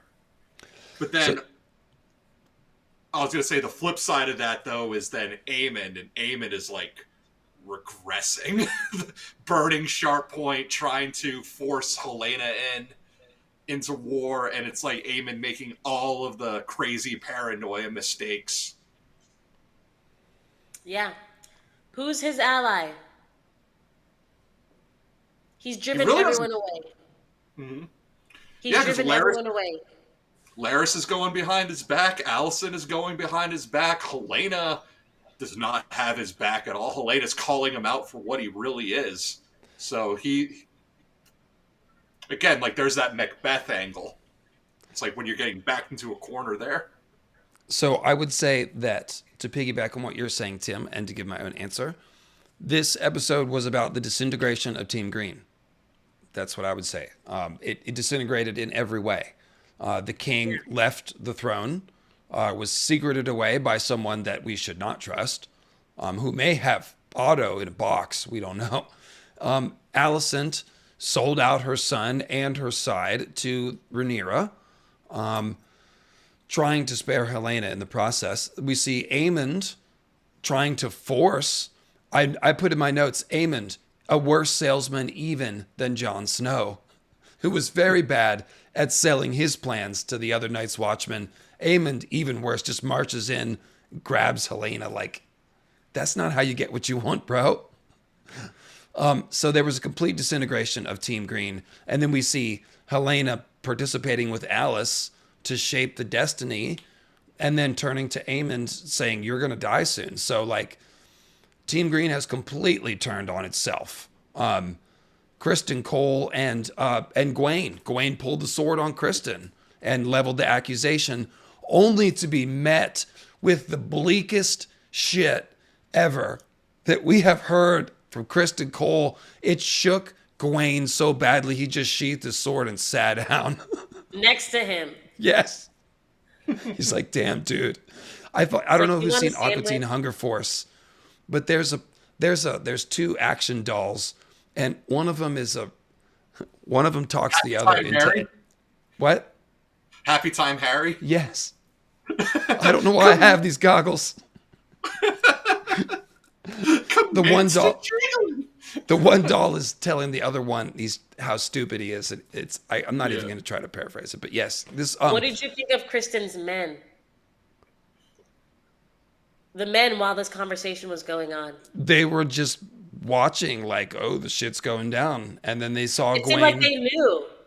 They're like, yeah, we knew about Allison. We don't care. I think they watched Gawain. They were like, oh, is the Lordling going to do something rash? And he's yelling and waving his sword around. And then they see him sit down. They're like, well, I guess he blew off some steam or whatever. Yeah. But Cole was dropping some straight poetry. That was like super dark emo poetry he was spitting there. I want to break it all down, to be honest. That was pretty interesting. I felt nothing. I'm like, he's like, oh, my lot with women has given me heartache. No, you did this. Don't blame the women. Oh, no. Oh, the women I choose give me heartache. Excuse me? Open your eyes. You gave yourself heartache. No, I think Oh, he it's I so think he funny. did. He said, I'm not without honor. He's like, I realized I've done all this. I thought he's cop to it. He's like, No, my one lust for specific women sentence. has brought me trouble. Like, he didn't blame the women. He said, my desire for women. So Okay, fine. you don't have to feel anything. I just thought it was, I wasn't feeling sorry for him. I just want to clarify. I just thought it was like a certain channeling of bleakness that was interesting note in I the thing. agree. But I have So, to tease Cole at any opportunity. of course. So we've got this poll up here for the chat to vote on. Very good. Tim, what were your thoughts on the Cole scene and his non-philosophy? I'm going to go get Cleo. I'm going to rescue her from timeout. Yeah, like I have no sympathy for Kristen Cole. It's like, too bad, so sad. You did this to yourself. But there is a sort of it's everyone that's with him that I feel bad for, knowing that like these are all men marching to death. Like this is the men behind the sun moment, and it's like, is it worth it?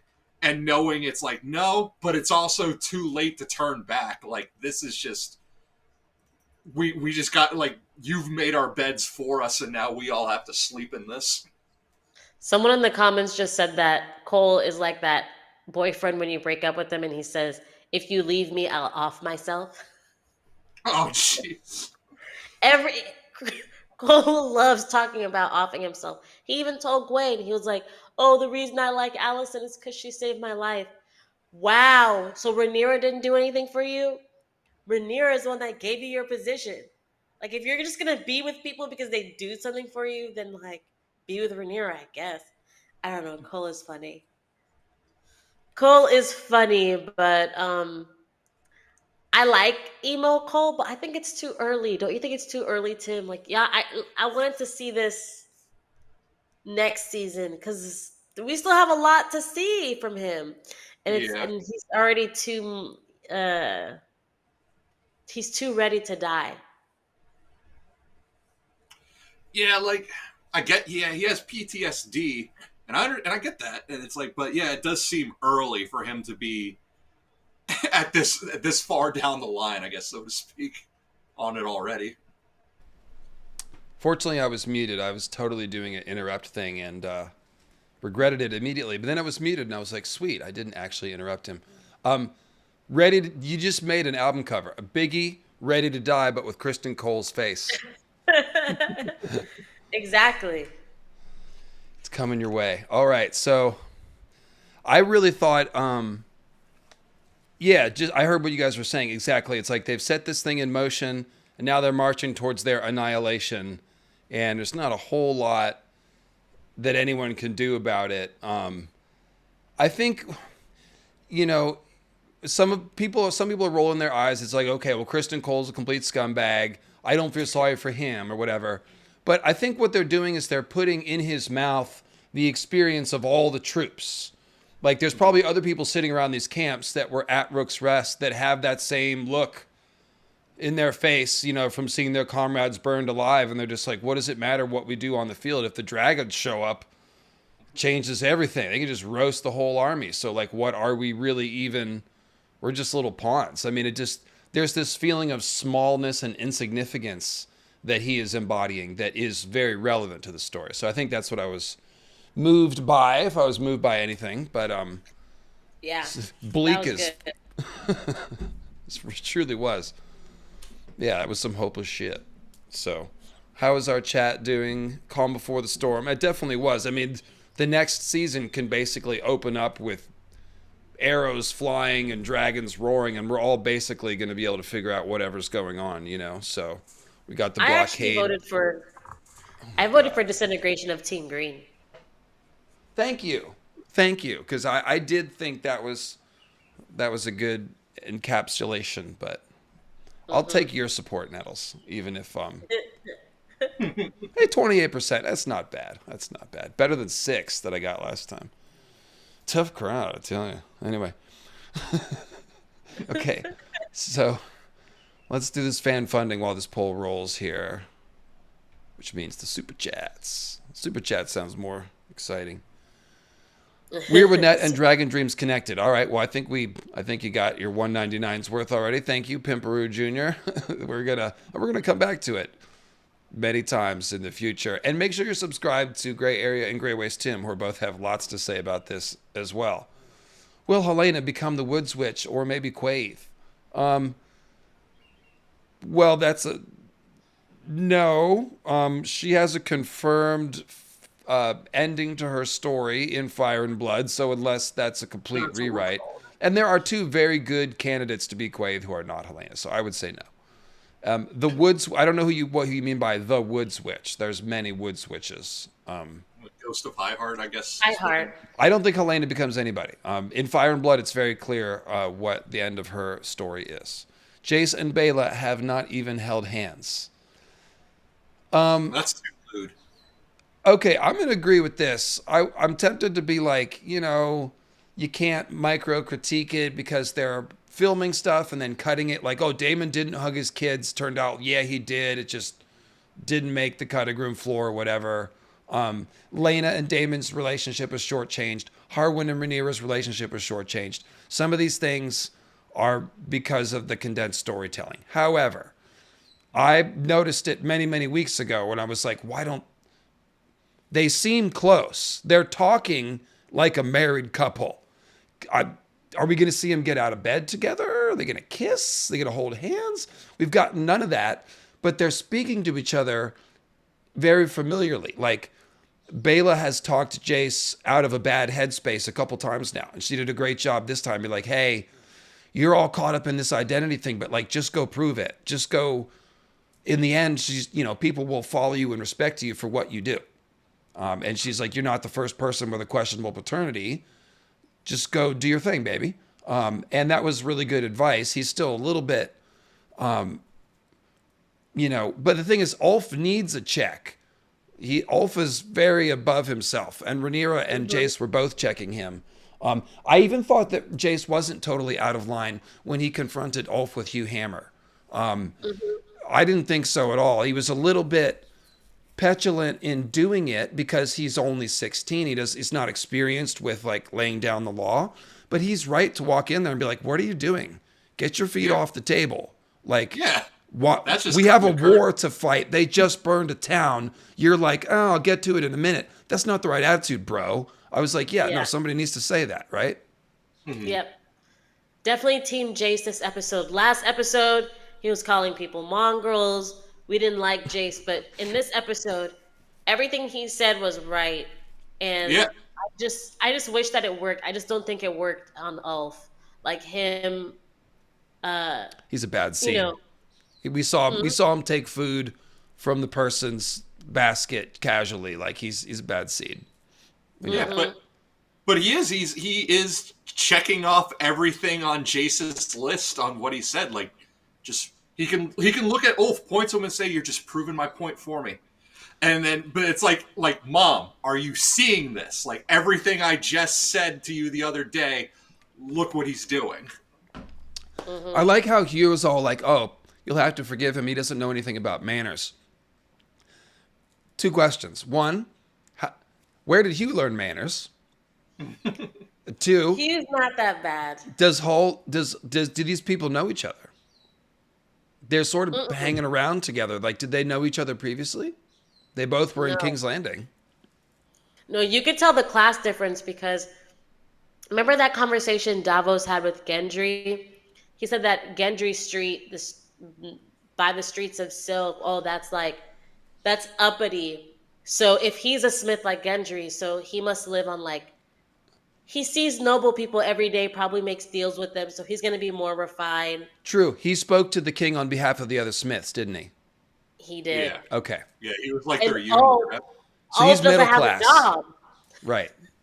Ulf doesn't have, Ulf is a stand-up comedian and he doesn't make any money, doesn't pay child support. So The no, word is they don't know each freeloader. other. We used to use this term in the 90s a lot. Ulf is a freeloader. That's what he is. Last thing he wants to do is honest hard work.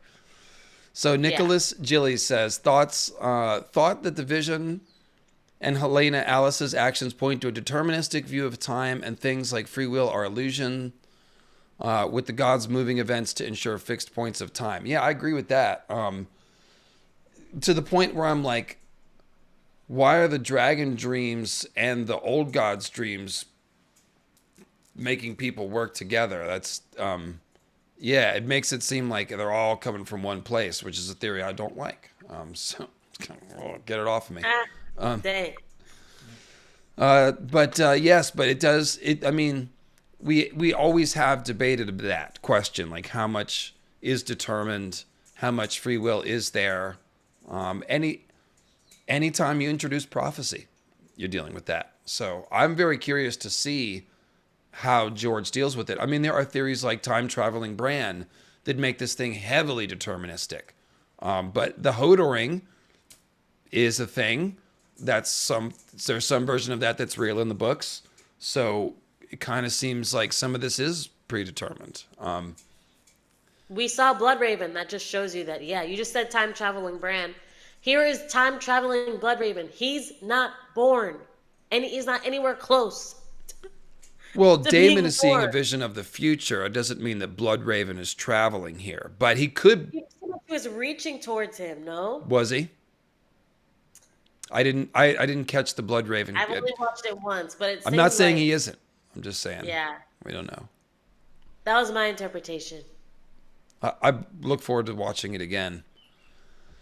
Definitely, like, the Weirwood Net is where time is slipperiest. We know that Green Seers can see the past, and maybe even whisper to it a little bit. So, and like I said, the Hodoring, we know that some version of that is going to happen in the books, which means Bran in the current timeline is going to reach back and mess with Hodor in the past. So, Yeah. I Well, just there joined and obviously when they say, "Oh, Bran, no, don't do that. You can't mess with the past. That's impossible. But don't try."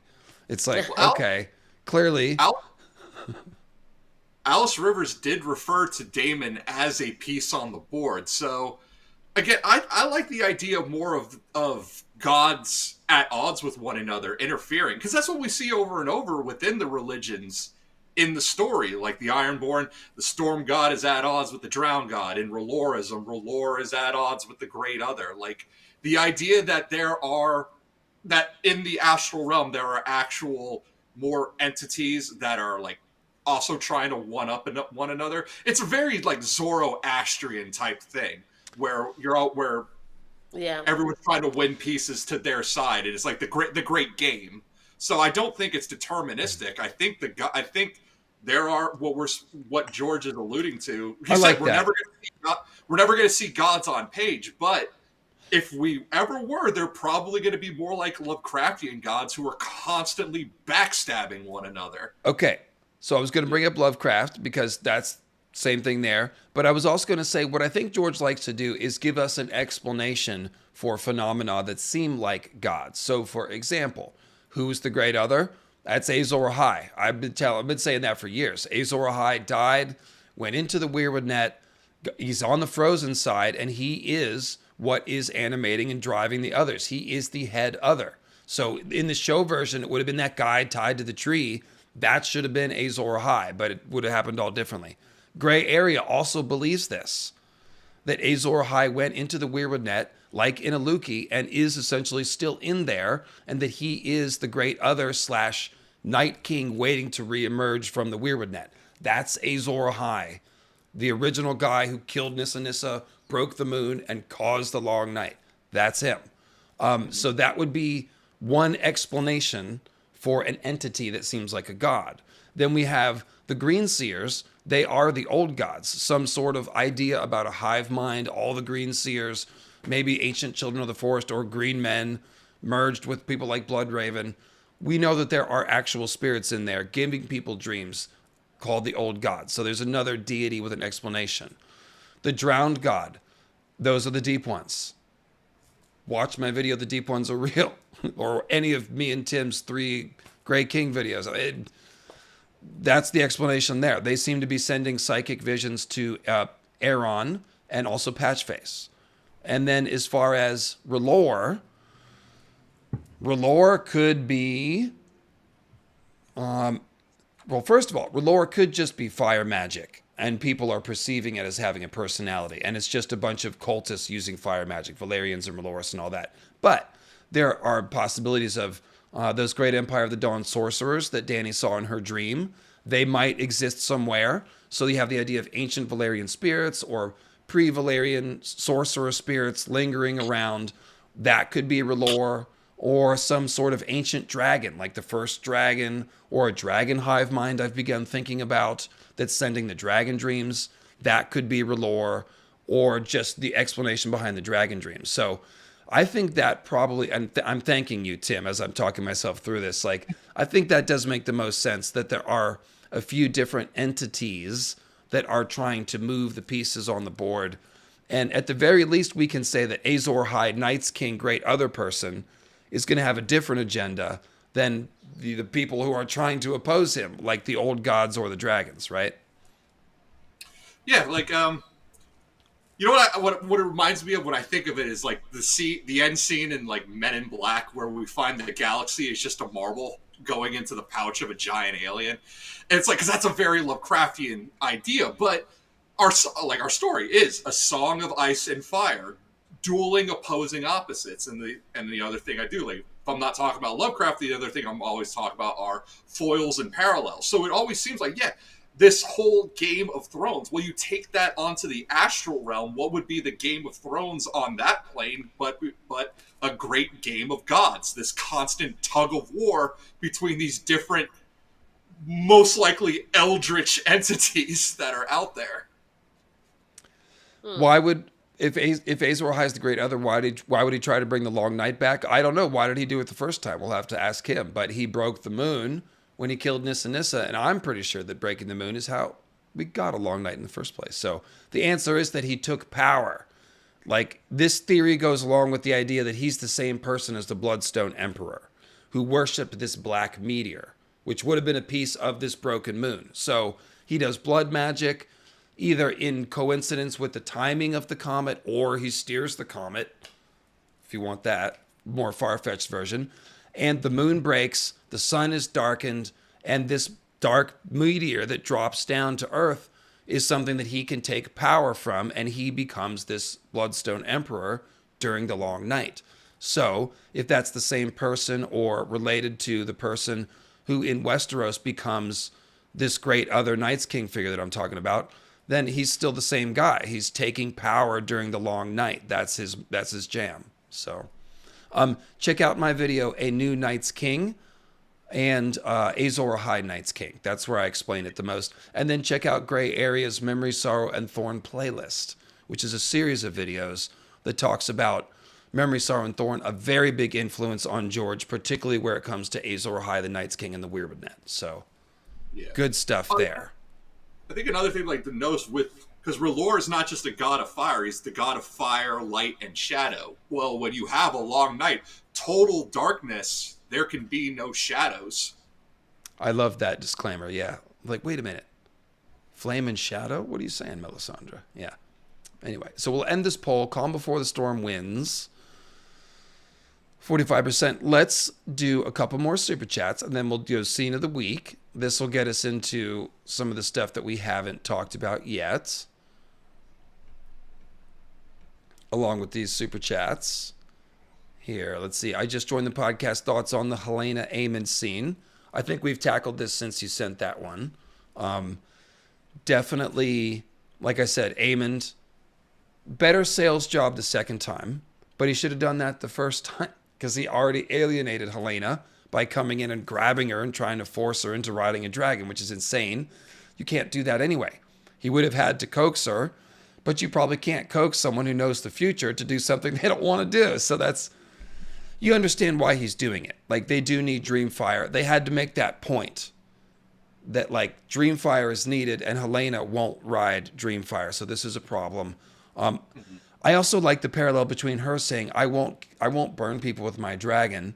And then over on the Black Council, we saw them at least ask, like, Bela asked, you want us to kill people with our dragons? And the other people, the Dragon Seeds too, were like, oh, that's going to be pretty awful, isn't it? So. Yeah. I don't like that they said that Helena doesn't like riding her dragon, because it's like, what is the point of claiming a dragon if you don't like riding your dragon? I wanted them to show us that, like, she's getting her dreams from the dragon. Like, she goes down and hangs out with it if she doesn't ride it, and they have, like, communication, and that enhances her. But they haven't done anything like that at all. So I don't like it, because why would the dragon let you choose it only for you to just be like, it's a little weird. Yeah, like, I'd rather her just be a dragon rider who doesn't want to burn. That's fine. Yeah. I'd love it if we just see, like, Helena go down to the dragon pit and just sit next to her dragon and continue weaving or read a book to it or something. But she's got putting like, bugs on the dragon's nose. Yeah. Like, we got no scenes of them together. The dragon's like, why are you playing with bugs when I'm right here? She's like all happy about a centipede. I think that what they did with Helena on the show was really cool, but still, given that they created this character, they didn't do as much with her as they could have. Yeah. Thank you for making her a dreamer. That's what I said earlier. Thank you for doing changes from the book, because we get something out of it. But if you're going to make her a dreamer, you don't have to take things away. She could still be a dragon rider. She could still be fierce. She could still be something. I don't know. But thank you. I'll take the crumbs. I'll take her being a dreamer or a seer. And I wanted more. I just wanted more. Like, that was we should have seen more Aemond and Helena scenes. We got no Aegon and Helena scenes, and that seems weird. But yeah, let's move on. Everything in this universe feels like it's manipulated by the children of the forest or the old gods. We just hit that one, Dragonfly, and of course these were sent in, several minutes ago. Green Man sighting. Hey, what's up, Bull? We're the purple. Yes. Praise God. Congrats. Thank y'all so much for, especially my girl. And let's just stop and talk about it seriously just for a second. We've always heard that there are green men on the Isle of Faces, but we never knew what that meant. I've even become open to the idea that actually it's these talking weirwood faces. There are no green men. The original weirwood leaves having green hand leaves, while Garth Greenhand is just the name of the tree. It's a tree with a face and green hand leaves. They called it Garth Greenhand. That would be acceptable to me. And it could be that Ryan is just freelancing Pan's Labyrinth as his version of the truth. But, and Tim, I'll ask for your opinion. It's like, we know he does consult with George. Like, is this a Does this make you more likely to think that there are Cernunnos green men on the Isle of Faces in the books? I think. Well, you said talking trees. You mean like Tolkien's Ents? I mean, like the Black Gate is a talking face. Okay. It's a weirwood face, and it's not a carved face. It's not. It doesn't bleed, and it talks. So when we see this Justin Sweet calendar art of the green-leaved weirwoods with Rhaegar and Lyanna, I noticed that it has a face with no blood, and so I speculated, theorized that this bloodless face probably can talk, just like the bloodless face at the Night Fort. And that kind of goes with the idea that these weirwood trees on the Isle of Faces are preserved somehow. Their leaves aren't bloody, their faces aren't bloody. So these are like original condition, theoretically, original condition weirwoods. I think it makes sense. I think it's pretty solid. I've got a video called the Weirwoods Were Green that explains it. But yes, there could be a talking weirwood face. So that could be the green men. But now we've seen... Yeah. Well, I mean, we do know that someone eventually goes there. We never get what happened there in the book, but it seemed like if they're going with all these magic, really interjecting some magic into here that we never got in the actual Maester account, maybe we'll see. I mean, that could be the setup for if we actually are going to see the Isle of Faces, what kind of beings are going to be there. I was thinking they were going to skip that part when character unmentioned goes to the Isle of Faces in a future season. But now I think they probably are. I mean, he's on the shore. He's all like, I loved that. He peeped out from behind the tree just for a second, and then he was gone. That's exactly right. That's all the glimpse you'll ever get of Cernunnos. Mm-hmm. Oh, it was so good. Just like seeing an alien, and you're like, wait, did I see that? Oh, it's gone. Oh, man. That's like, shout out to Darth Plagueis. Yeah. Yes. People have been asking, like, are we going to see White Walkers on the show? And I think no. I think maybe just what we saw in Daemon's vision. But now, when we see that the Greybeards, the men that Cregan Stark has sent and made it to the twins, it's like, they're coming south, so not much chance of that. But maybe children. If something happens on the Isle of Faces, maybe we'll see a child. Maybe. Now I'm not so sure. But with the Cernunnos thing, it's like maybe we'll see an actual green man. I mean, here's to hoping. Well, so CGI Night King's face looked weird. I'll say that. Dany shouldn't have had hair. She's in the pyres. Should have burned off. But I do think it makes sense that, like, along with the prophecy, they're raising the stakes here. They're like, if the Targaryens know about this threat and they have this prophecy that they're passing down, then it makes sense that some of them would be thinking about these long-term consequences, be it Daemon or Helena or Rhaenyra. So I think that's all in keeping, that they're using the shadow of the White Walker threat to drive certain people's motivations. The problem, of course, is that they're kind of asking us to pretend that the end of Game of Thrones didn't happen, because they're back to foreshadowing Dany as the prince that was promised, which in the books, she will be. I mean, I understand the sentiment of wanting to forget season 8. I totally get it. I mean, I'm glad that that's apparently what we're doing. Sorry, Nettles, go ahead. No, I was just saying no Jon Snow at all. Just Dany and her eggs. Those eggs are so important. I think they might work in some Jon Snow if they're going to work in Dany. That would make sense to me. I'm definitely not. What's that? Why did they cut Jace? So why did they cut Jace Winterfell if they care so much about Starks? Not sure. I mean, they cut Bran too, so. Yeah. I think we're just going to assume all cuts are right, like only 8 episodes. I think we'll just have to chalk everything up to the writer strike. Like, this was just a bad year. It might have been too much too. Like, how many? Sorry, Nettles. No, you go ahead. I'm just going to say there's only so many visions. It's like, oh, what about Jon Snow? What about Bran? What about... It's like they stuck with the Targaryen stuff, kind of. So maybe that's what Daemon can see because he's a Targaryen. I don't know. I mean, you also got to think, too, like, just the real world makings of a show. There's only so much money HBO is going to be willing to throw at this. We like to think they have infinite money, but they don't. They're greedy, but they don't have infinite money. I'm wondering if they had to pay Emilia to depict Daenerys from behind like that. I'm not sure. I'm curious to find out. Damon's pledge was till death or our story ends. I thought that was very romantic, actually. I liked that line. Do you guys think there's... And her following it up with, like, if you leave me again at your own peril. And then it's like... what it made me think of, though, was it made me think of the schisms between Jaehaerys and Good Queen Aly. And the thing is like, we know that there were two great schisms. And this seems like Daemon and Rhaenyra have had their first. Will there be a second? Because her dropping that line makes it seem like, oh, I think something's going to happen, and he's going to leave you again, and something bad's going to happen, because why else would you say that if it wasn't to foreshadow him leaving again? Well, I thought it was a cute interplay, like, don't ever leave me again. He's like, yeah, I tried. It didn't work. So I guess we're stuck together. That's the kind of relationship they have. It's it's a little bit tragic and destructive, but it's passionate and meant to be whatever it is. So it could be both. Yeah, I liked that scene between them a lot. New to the channel, I'm obsessed binging the content, love the streams.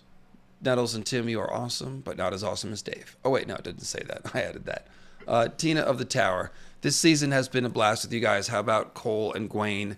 I think Cole is losing his mind. Yeah, we tackled this one too. And if he ever surfaces from that dark place, he might be in an even darker headspace. We'll have to see. There was an interesting... Go ahead. I'm just going to say, why was Kristen Cole sniffing that Kleenex? We've seen everything in this. I liked when he said, the queen saved me twice. So he confirmed she saved me from the headsman's axe. So why didn't he get killed after he killed Joffrey Lonmouth? We assumed that Alicent interceded. That's confirmed. I just wanted to note that. That was interesting. But yeah, he's like, she saved my life twice. So I'm devoted to her as a beacon. So it's like, he doesn't think he can be honorable, but he thinks that she's honorable. So he's like, I'm going to protect the people who are better than me and pass judgment on everyone else. And now he's just kind of like the people that were better than me. Yeah. Yeah. He's disillusioned. And the dragons. And so he's just like, maybe it's just all a bunch of killing, and maybe virtue's like a fleeting mist on the wind. And what I would say is that virtue is a transient state. And that's what George is saying with gray characters. Nobody ever earns the right of permanent good person. You can always make a mistake. And people that mostly made mistakes can still do the right thing in a given moment.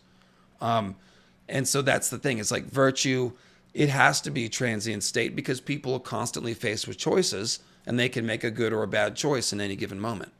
So there's the philosophy of Christian Cole. Would you consider it being a brand hint that Daemon's vision, the fact that we saw a tree-eyed raven? I don't know what you mean by a Bran hint. I mean, we know Bran exists. Daemon didn't see Bran. That person thinks they're talking... I guess they don't know who Bloodraven is. Yeah. Oh, I guess that's possible. I said, I think them having Bloodraven there was a shout-out to the... it works as a shout-out to the Dunk and Egg show that's upcoming. Yeah. Bloodraven is the three-eyed crow. He's the guy that teaches Bran in the cave. He is a very old Targaryen from like 150 years ago. He's a Targaryen bastard who was spy master and hand of the king for several kings. That's the short version. The Cole monologue to Gwaine broke me, and I hate Cole, but it got me. Gwaine sitting down, just sharing space with Cole. Dang. Yeah, because again, he's channeling the bleakness that would have been felt by a lot of people, not just him. In the book, he claimed they were Laenor's. He is shamed. Corlys. Yeah, that didn't really... I was fine with them dispensing with that fiction. I like them just taking this straight on as a Corlys deadbeat dad plot. Because it makes sense. He's all about the glory of the house. So, like, what does he want with low-born, base-born children? He probably wants to forget that he ever did that. So, it's interesting. And Alan looks older than Laenor. Who's the father of who? Yeah, he couldn't. It wouldn't have worked. Was Helena speaking to Daemon through Dreamfire? No, I mean Dreamfire wasn't I don't think Dreamfire was involved. I She think was just, Helena goes places. Like wherever she went, something told her he must close an eye, right? Or every time she's dropped a hint, where did she get that from? She's in the room with us, but her mind goes somewhere where she's getting these visions. And I think wherever she goes, where she got those previous visions, is where she went and ran into Damon. Yeah, Bran ran into Theon. Bran didn't mean to. Sometimes you run into people. yeah, that's true. I think this it's like the two ships passing in the night. Yeah. Like it probably wasn't planned. Helena just happened to be dreaming at the same moment that Damon was. and some of this is like we're thinking about it too intentionally, like, oh, who's sending the dreams? The future is a thing that exists out there, and the seers can catch glimpses of it. So it may be that at times someone like Bloodraven or the Great Other is sending stuff to people, Quaithe sending stuff to people, but other times, like the Ghost of the High Heart, she seems to be just having visions of the future. The Undying gave Dany a substance that allowed her to see visions of her own future. We don't know how much the Undying were piloting that, but those were legitimate glimpses of past and future that she saw through a real magic medium of the warlock juice. So, yeah, it's murky.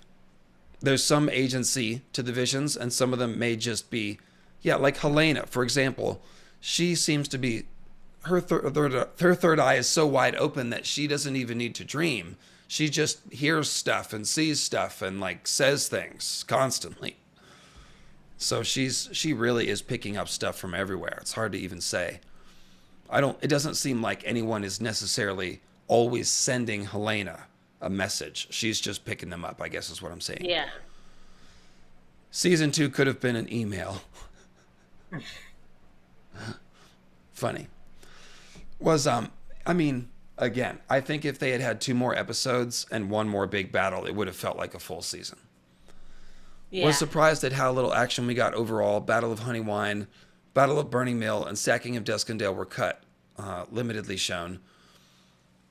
Same answer. If we had had 1 more big battle, then I think it would have been fine. Because we're not only going to get so many big battles per season. And I think some of it is a storytelling device, too. Like, all these people are dead, and we don't even know their stories. They were brothers. They were sons. They were fathers. There is magic. There is ice and fire magic at Harrenhal. Don't get me started, Jack. Everything's happening at Harrenhal. That was Grey Ghost and not Sheep Stealer. Nettles for Nettles next season. Also, we saw green men, and dragons are the keepers of some pact. I do not think that was Grey Ghost, but again, I admire the hope. All right, let's switch back over to the chat and do another round of questions. Scene of the week. Tim, go first. Of course, I'm going with Damon's vision.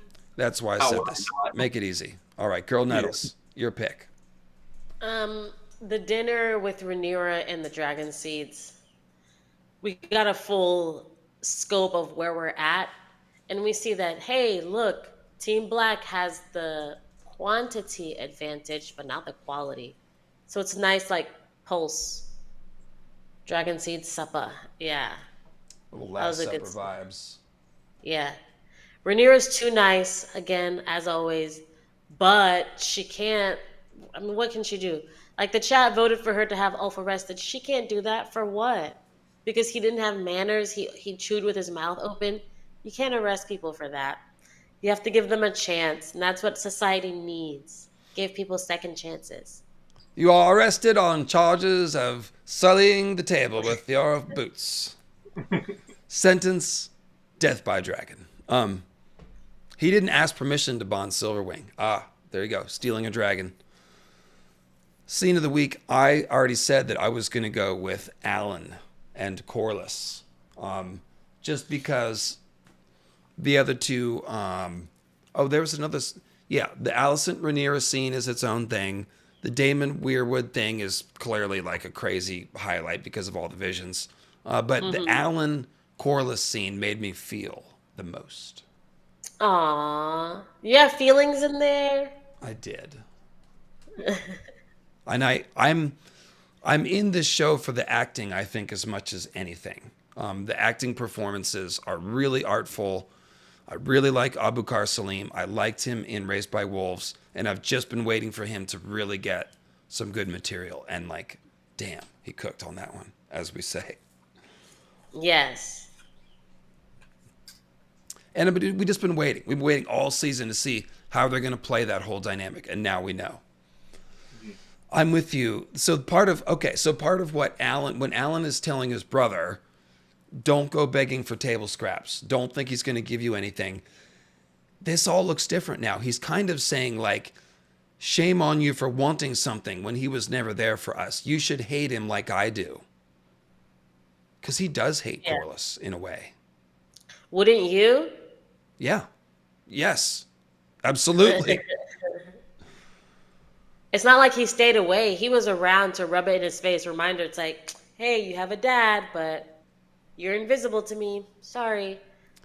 Yeah, I like that. I like it when they don't gloss over that sort of stuff and just make a character all of a sudden be okay with something. And it's like, wait, shouldn't they have same thing with Jace? Like, he can't just be okay with who he is. He has to ask these questions. He needs to be emo about it. You would be. So, does Helena look pregnant? I didn't notice that. But as a man, I'm not into going, are you pregnant? Because you don't do that. It's impolite. She was just wearing a loose fitting dress, it looked like. I did notice that the dress was loose, and I was like, oh. Yeah, I mean, if they want to, What's going on? if they want to make that be the case, I won't complain. But it's like you really should have. If that is it, then it's like you need to have said something. You need to establish that somehow, so that a baby doesn't come out of nowhere. That's why I said. That's why I thought Aemond was gonna, go even worse when he grabbed a hold of her hand, because I thought that was gonna be the lead up to that. It might not be too late for it, because they made sure to mention Aegon's sausage to let us Yeah. know that if Helena were to get pregnant, it wouldn't be from Loser Aegon. of the week, Aegon Sausage.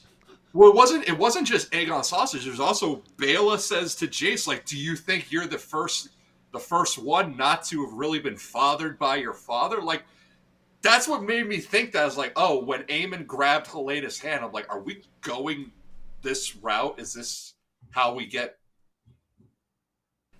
maybe Maelor? maybe baby? I don't know. Like, that's where my mind went, and I was bracing myself for it. I don't But think I'm Helena would let glad Aemon it touch didn't her. happen, but jeez. I don't think Helena would let Aemon touch her from what we've seen. So I think those theories are dead. There's no affection from her to him. Mm-hmm. So I thought it was kind of funny, darkly funny. Aegon says this horrible thing about his pork sausage, and Larry's is kind of just going on. He's like, "No, it's fine. The people want a king. You can be the king." And he's like, "I can't even piss without it running down my leg." In this sort of like distracted voice or whatever. Like, what are you talking about? It's tough times. Oh boy. Yeah, it's just, again, it's like Aegon, his own kind of using dark humor to sort of talk about this very difficult thing. So it's interesting, though. Obviously, we see all of these cocksure men. And so now we have somebody who's been physically emasculated. And how's he going to deal with that? Yeah. Speaking It's of funny, Greek I myth. mentioned Theon's redemption arc last episode, comparing Theon and Aegon, and now we get a sausage comparison now. Both of them losing their sausages. Think of Ramsay holding up the sausage. Yeah. I will never be able to unsee that. But hey, at least Aegon will never be able to abuse someone again. So there you go. True. Right. Oh, I guess I didn't think about that. Right. Yeah, it's cosmic Well, justice. Right. You don't need that to abuse people. I mean, look what Joffrey had the one sex worker Yeah. do to the other sex worker while he watched. Yeah. So we will have this poll for you in a second here. I think we've already hashed. Let's go to the supper scene. We talked about that some. What do you think of? Well, I guess we pretty much got it. I mean, It's Yeah. just like awkward, right? They're just showing us this awkward, like, oh, we're all a big family now. And there's Hugh, who seems More pretty little birds. noble, and Adam, who seems like a good fella. Then there's Ulf. Jace has the issues. Rhaenyra's trying to impress upon them this heaviness of their duty. You get 2 days to learn how to train your dragon, and then we're going to Yeah. war. I think Rhaenyra was being too nice. Like, you're the queen of the Seven Kingdoms. Yes, you got these guys to be your dragon riders, but they could be just in quarters in the castle. They should be supping with, whoever trains them in the yard or whatever dragon keepers are left. Why are they dining with Rhaenyra already? They should be dining with Rhaenyra like once they've learned 10 Valyrian commands and they've done a barrel turn on their dragon and they've done whatever tricks make them worthy. Like, then you can dine with Rhaenyra. Like, I think she's being too nice and she's giving people like Ulf the cojones to act like this because she's so accessible to them. They're allowed to just wander in to that big table where they plan the war. They're allowed to just walk in. There's nobody guarding that says, "Hey, you're not allowed in here." You can't even go to certain rooms in a museum, but these guys can walk up to the queen's rooms and stuff. So doesn't it feel like there's like 12 people on Dragonstone total? Yeah, I guess. I guess that's what it is. It's very empty over there. I just think, yeah, not many guards. It's not really ladies in There should waiting. just be rules. Yeah. There should be rules. Well, like Like, I said, in my Rhaenyra Messiah video, I would have interviewed all of these dragon seeds first and let people like Hugh give it a go before people like Ulf. Um, and I would have known something about these people before they got in a dragon. But Rhaenyra's using, she's got religion now, Fry man. She's using faith. And so she let the dragons decide. The dragon picked Ulf, and that's what we got. So this is the thing. This is what Rhaenyra said. yeah. I've done this, but was it the right thing to do? We'll see. So yeah, I guess the supper was just like you always say, a finger on the pulse of like where we're at with Team Black, which is yes, we're winning, but there's a big but.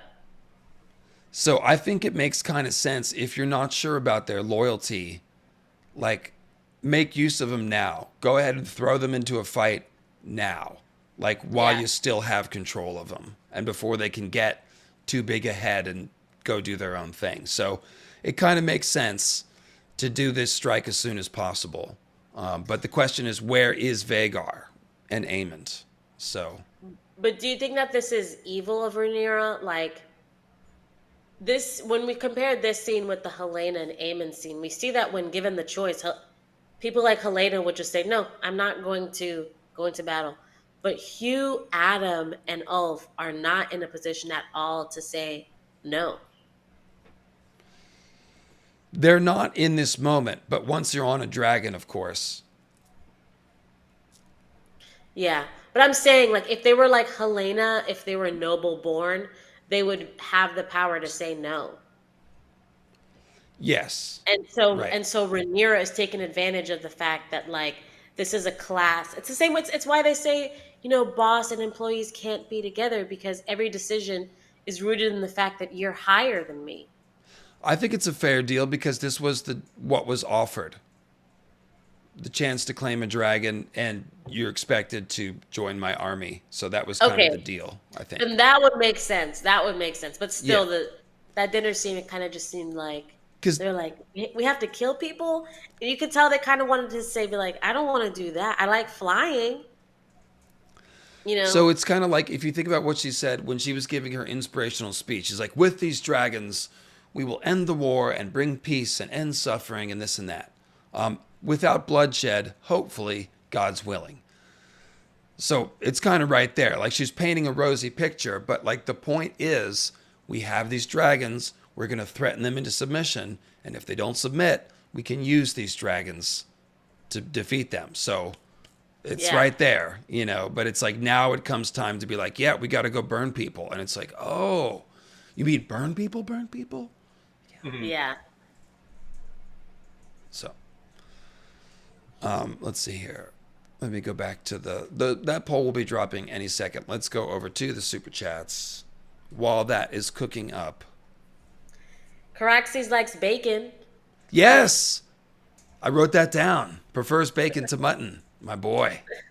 Like when it comes to Hugh and Ulf, maybe it will take that moment where they have their first dragon battle and actually do have to burn innocent people, because Wade Hightower came in real cocky when he was first introduced. Then the first fight happened, and he immediately he did a 180. So maybe Ulf is going to be put in that same position. Like Ulf's like a poor man's Gawain at the moment, and it's like, no, maybe when you finally see some things go down, you're going to change your tune. Well, when he said, "Oh, me and Silverwing, we'll take on Vagar. We're not afraid of anything," that's obviously foreshadowing that he's going to chicken out in the fight somewhere. So, yeah. A lot of people online seem to think that that because Dany shows up in Daemon's visions, it confirms her as the prince that was promised. Thoughts? Thank you, Jack Lewis. I do have thoughts. So first of all, nothing in this show really confirms anything in Ice and Fire automatically. We have to take it on a case-by-case basis and try to use common sense. And even then, we know that they are separate but related canons.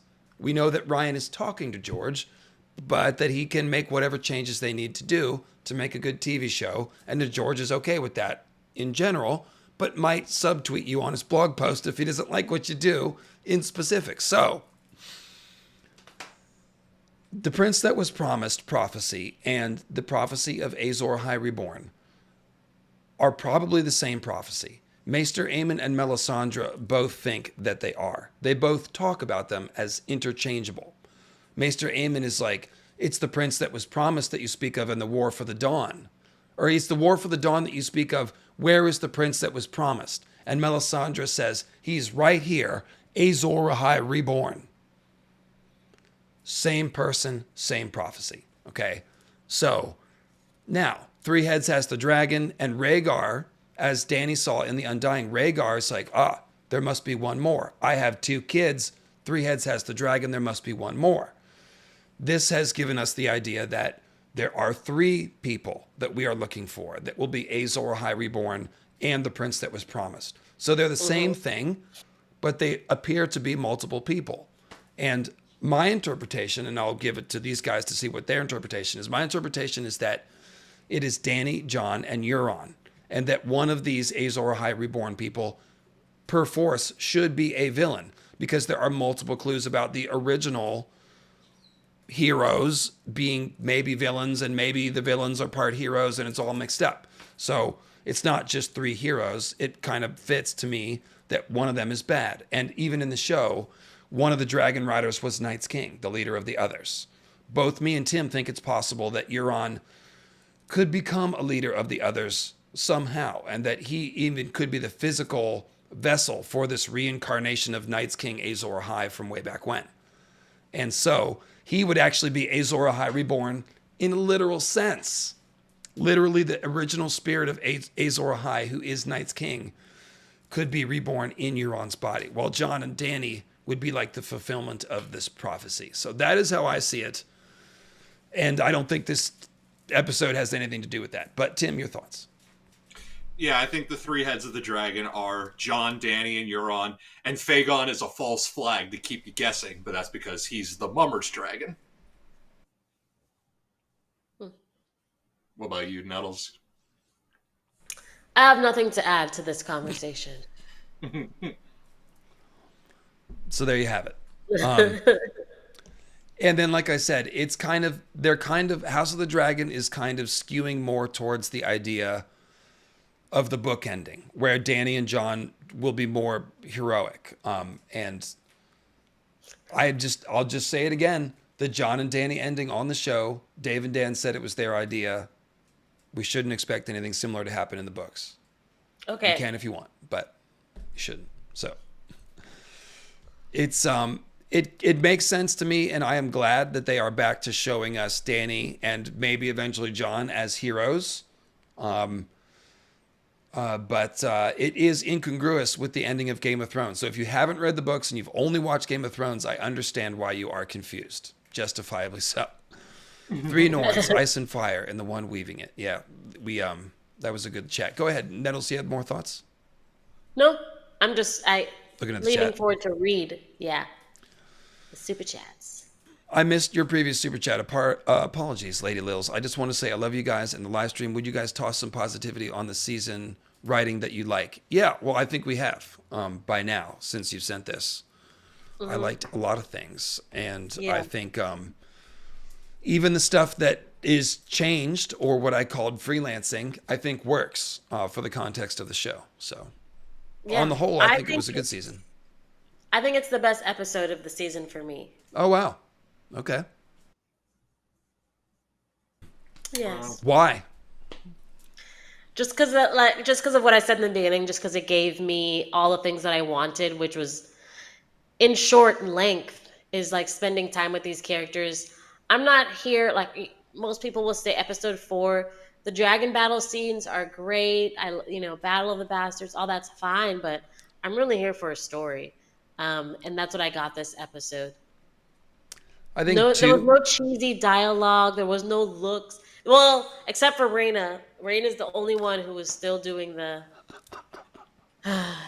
But I'll let. She's that even slide. like drinking water. She's like, like I know. Poor girl, just nothing to do. Showing her the shoes. I'm like, I don't know. Y'all keep saying writer's strike, but that's not an excuse to me. Like, you're supposed to be the best of the best. You're coming on the tails of the highest grossing show of all time, the most successful show. You're telling me you don't have resources, you don't have I'm so sorry. Pick. So what I would have done, and I don't know if this was possible, I would have taken Reyna and the actress playing Jane Arryn and done reshoots with just them in the Vale and made some kind of Reyna stays in the Vale plot line, which is what happens in Fire and Blood. She stays at court and is suited, all the best knights of the Vale come and suit for her hand because she's a Targaryen princess. And she eats lemon cakes and shit, Anyway. Thomas Leonardis, again, thank you, Thomas. I'm throwing this out, but 3 heads of the dragon are fire, ice, and the 3rd head is the green seer to lead.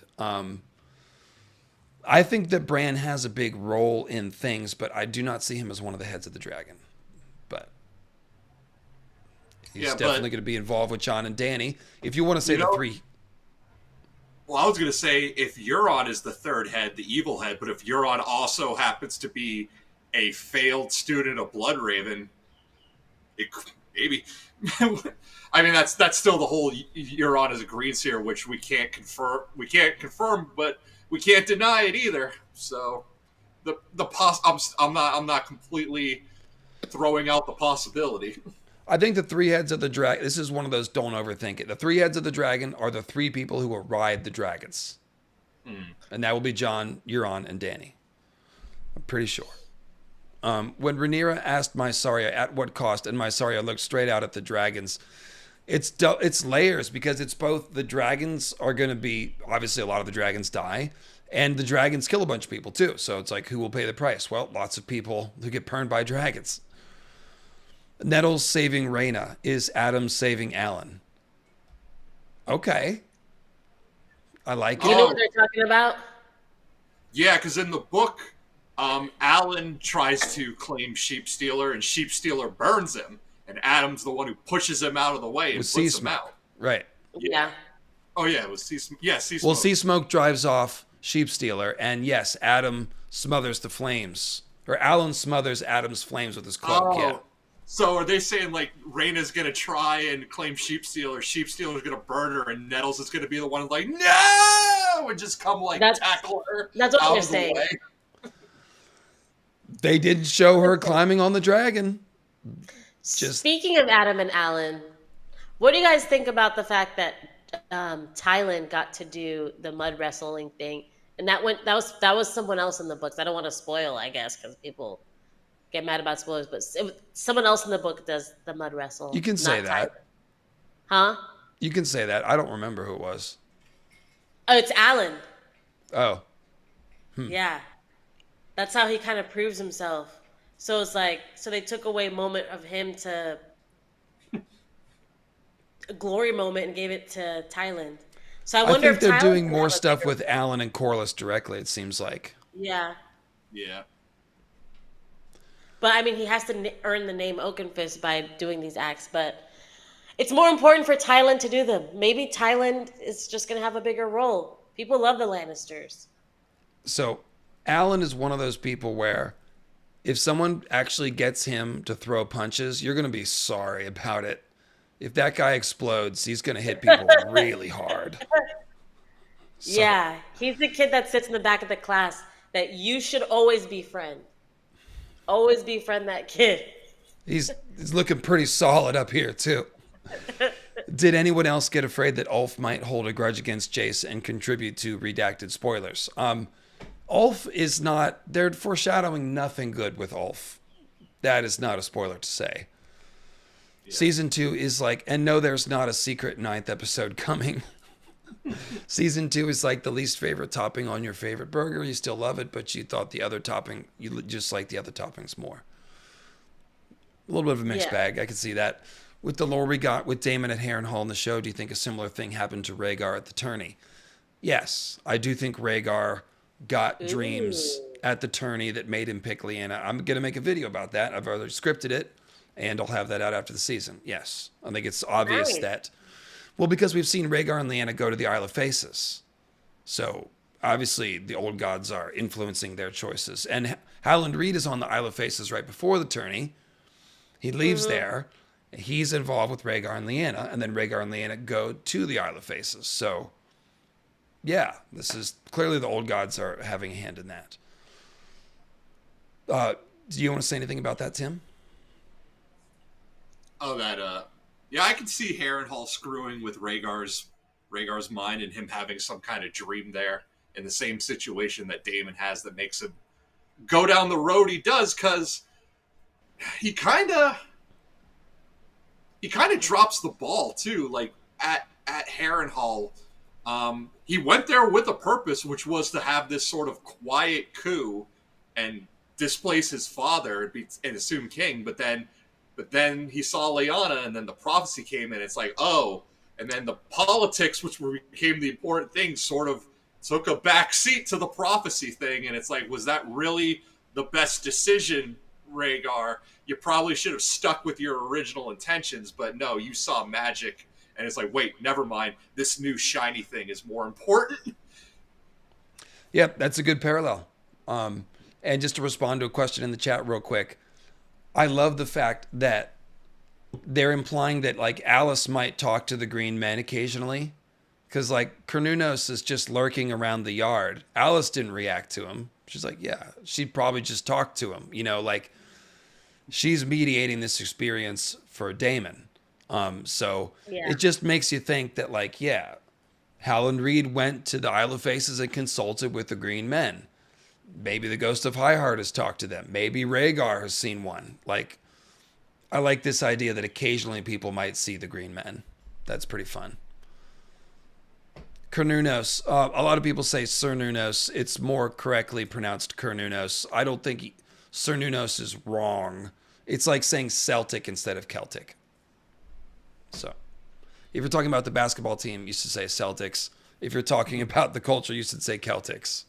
So I now force myself to say Cornunos to be accurate. Like a kernel of corn. And those are the same root words. Cornunos and kernel. Corn King. I got, because he's a corn god. He's a harvest god. See, I got the feeling that the green man had Alice go fetch Damon. Yeah. Yes. You get that feeling. Cleo has the feeling too. Apparently. Okay, Tim, talk about the green man for a second. Green man. Oh, putting me on the spot here. The Green Man. Yeah, because the Green Man. What? What?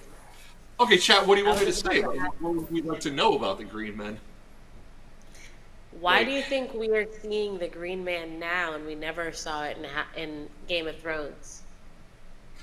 Well, I mean, Game of Thrones tried to downplay Dan and Dave tried to downplay the magic as much as they could because they said in their own words they wanted to make it palatable to sports fans and housewives. Like those, that's Okay. where those were. That was their own words. Like they tried to downplay the magic, and House of the Dragon obviously is not doing that. Ryan Condal's upping the magic, if anything, with everything we just saw with Damon. So it's like House of the Dragon is trying to make up for all of the missed opportunities that Game of Thrones squandered by tossing away more of these magical plot lines. But also, it seems like they're going further back in time to Green Men, whereas Game of Thrones, we only went as far as like who was in Robert's Rebellion, pretty much. That's all we talked about. Yeah, we got the one vision of Night King being created, but it didn't matter. And apart from that, it was all like RLJ stuff. So yeah, they're definitely doing a better job of more variety in the visions. There's like some modern stuff and some historical stuff. So yeah, like I said, overall, I'm pretty happy with the magic and the dreams on the show, even if some of it is different lore. Yeah. So Damon's vision as 58%. Ellen confronts Corliss 26. 3% for Dragon's Son. It was bad, Nettles. That was dumb. Dumb scene. Woohoo! I liked it. Oh yeah. And other 13%. So let's go ahead and end that one. And let's see, loser of the week. I mean, it's Aemond and Aegon. Aegon just for the story about the sausage. I guess that already happened, so. I'll put Allison. Allison? She had to give up her son. And then she got rejected romantically, and you could tell that hurt her feelings. She was like doing the long walk. She was like, "Should I leave? I mean, I don't have an Uber. I actually don't have an Uber account. So like you'd have to order for me. So I could stay if you want." Renee was like, "Find a ride home." She was like, "Oh, okay."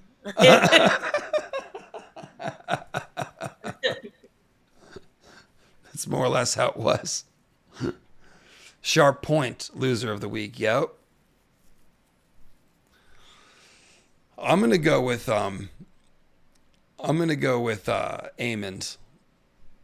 Because like I said, he got in charge of Team Green and he's already driven everybody away, and he's basically just now a guy with a dragon at this point.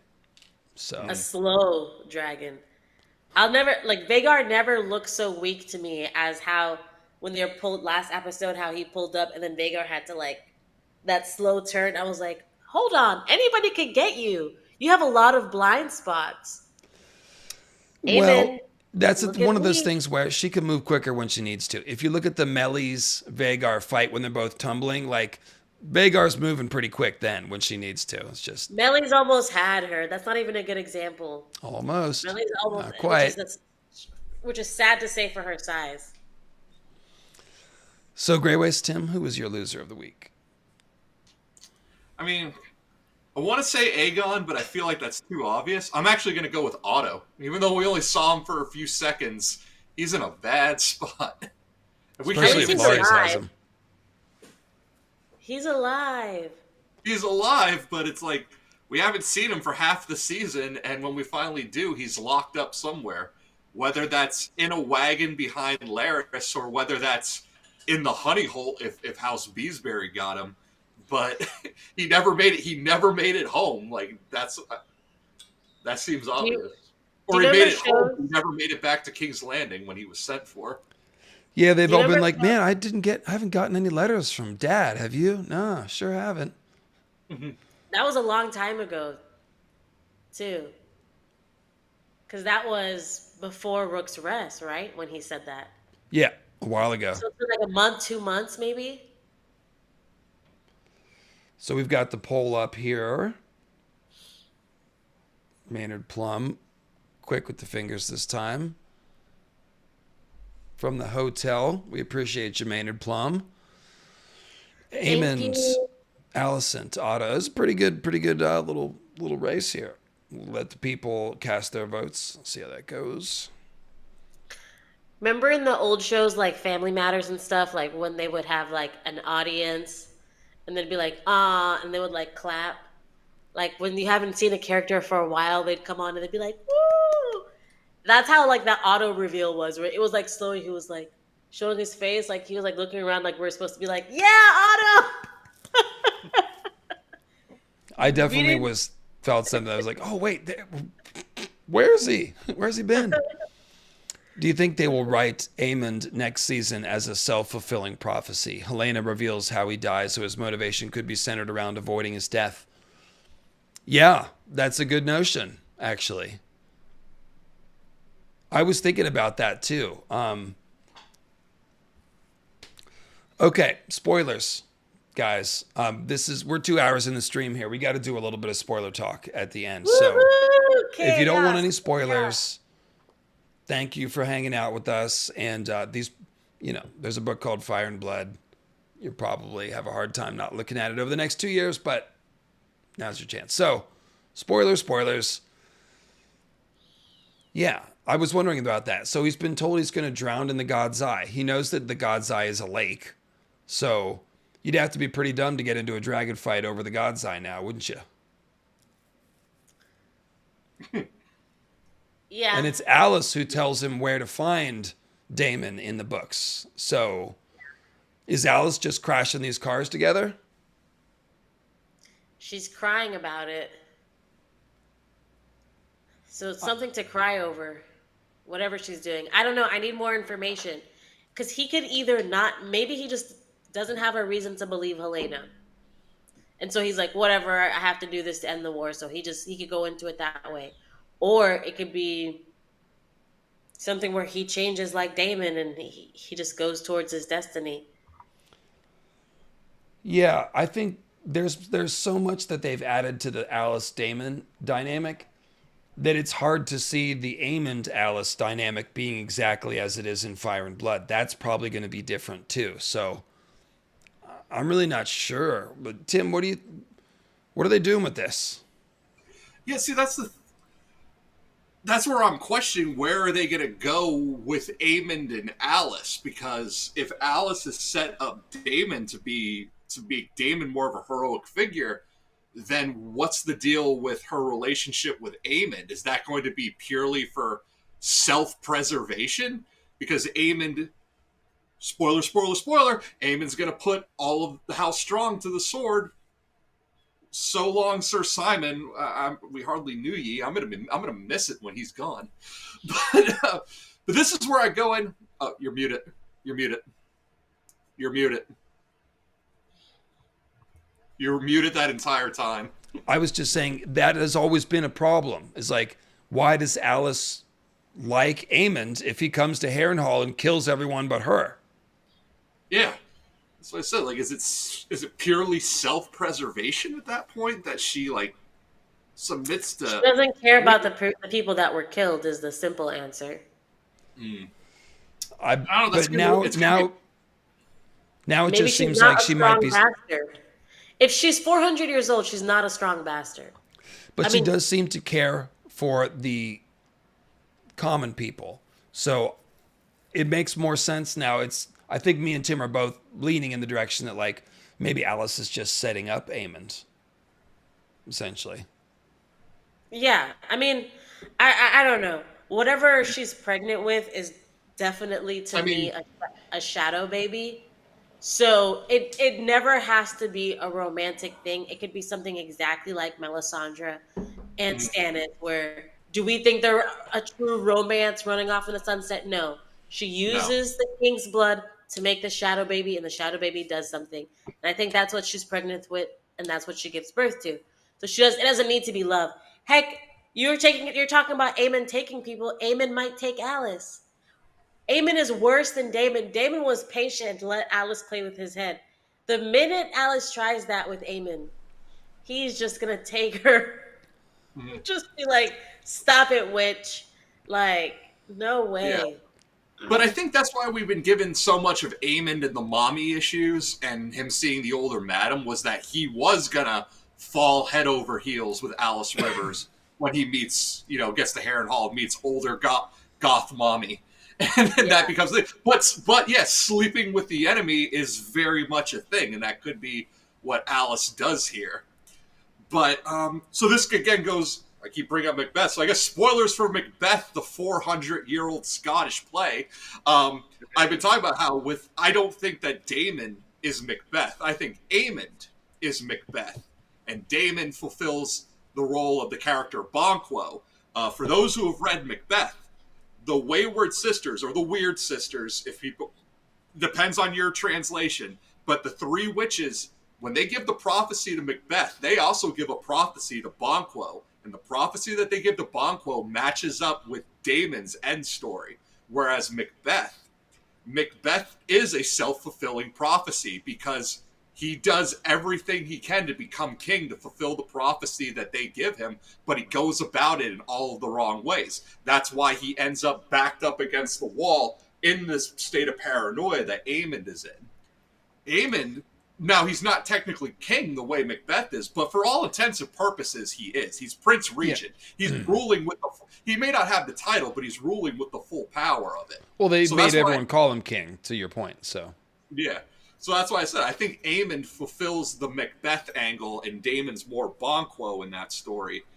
But yeah, Macbeth is a self-fulfilling prophecy just in the way that Aemond will become one. It's you run headlong into this that you don't even, like you just said, she already said he's going to drown in the God's Eye, so you would think he would go to do everything he can to avoid the God's Eye, yet somehow he's going to be there. And that's also another thing with Oedipus. When Oedipus hears this prophecy, he tries to make it not happen, but in trying to prevent it, he ends up making it all the more sure. Maybe they could probably try and do that with Aemond, where it's like he's going to try and avoid the God's Eye, but forces are just going to put him there anyway. I think this all makes very good sense. I think this, the more we talk about it, the more it kind of does make sense as far as how they'd be lining it up.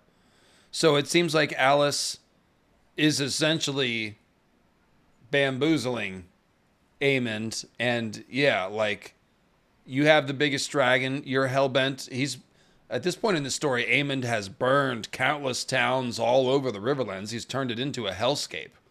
So yeah, I mean, this makes sense. Yeah, Alice is basically co-opting him. I mean, this is the story of knights, king, and queen thematically.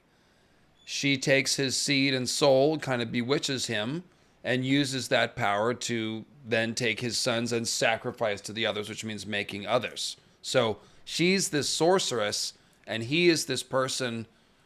He's like a man who has no fear, and he seeks to become more than a man in a sort of Euron, hubristic fashion, and ends up giving his seed and soul to Night's Queen, and she seems like the more powerful character.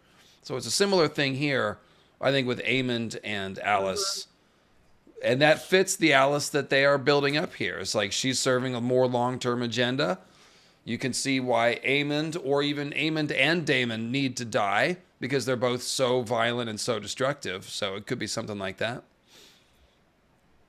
It's hard to say what Alice's motivations would be other than that at this point.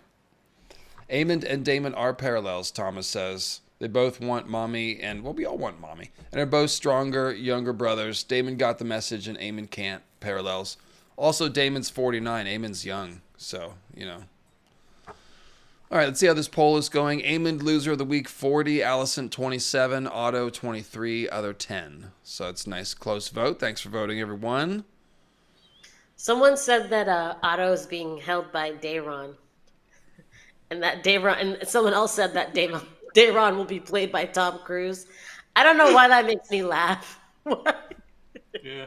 Although we didn't say that. We did see Tessarion flying above. We saw the Blue Queen. Yeah. And if Otto's being held by Daeron, that would say something about his personality. Maybe. This is silliness. I don't know.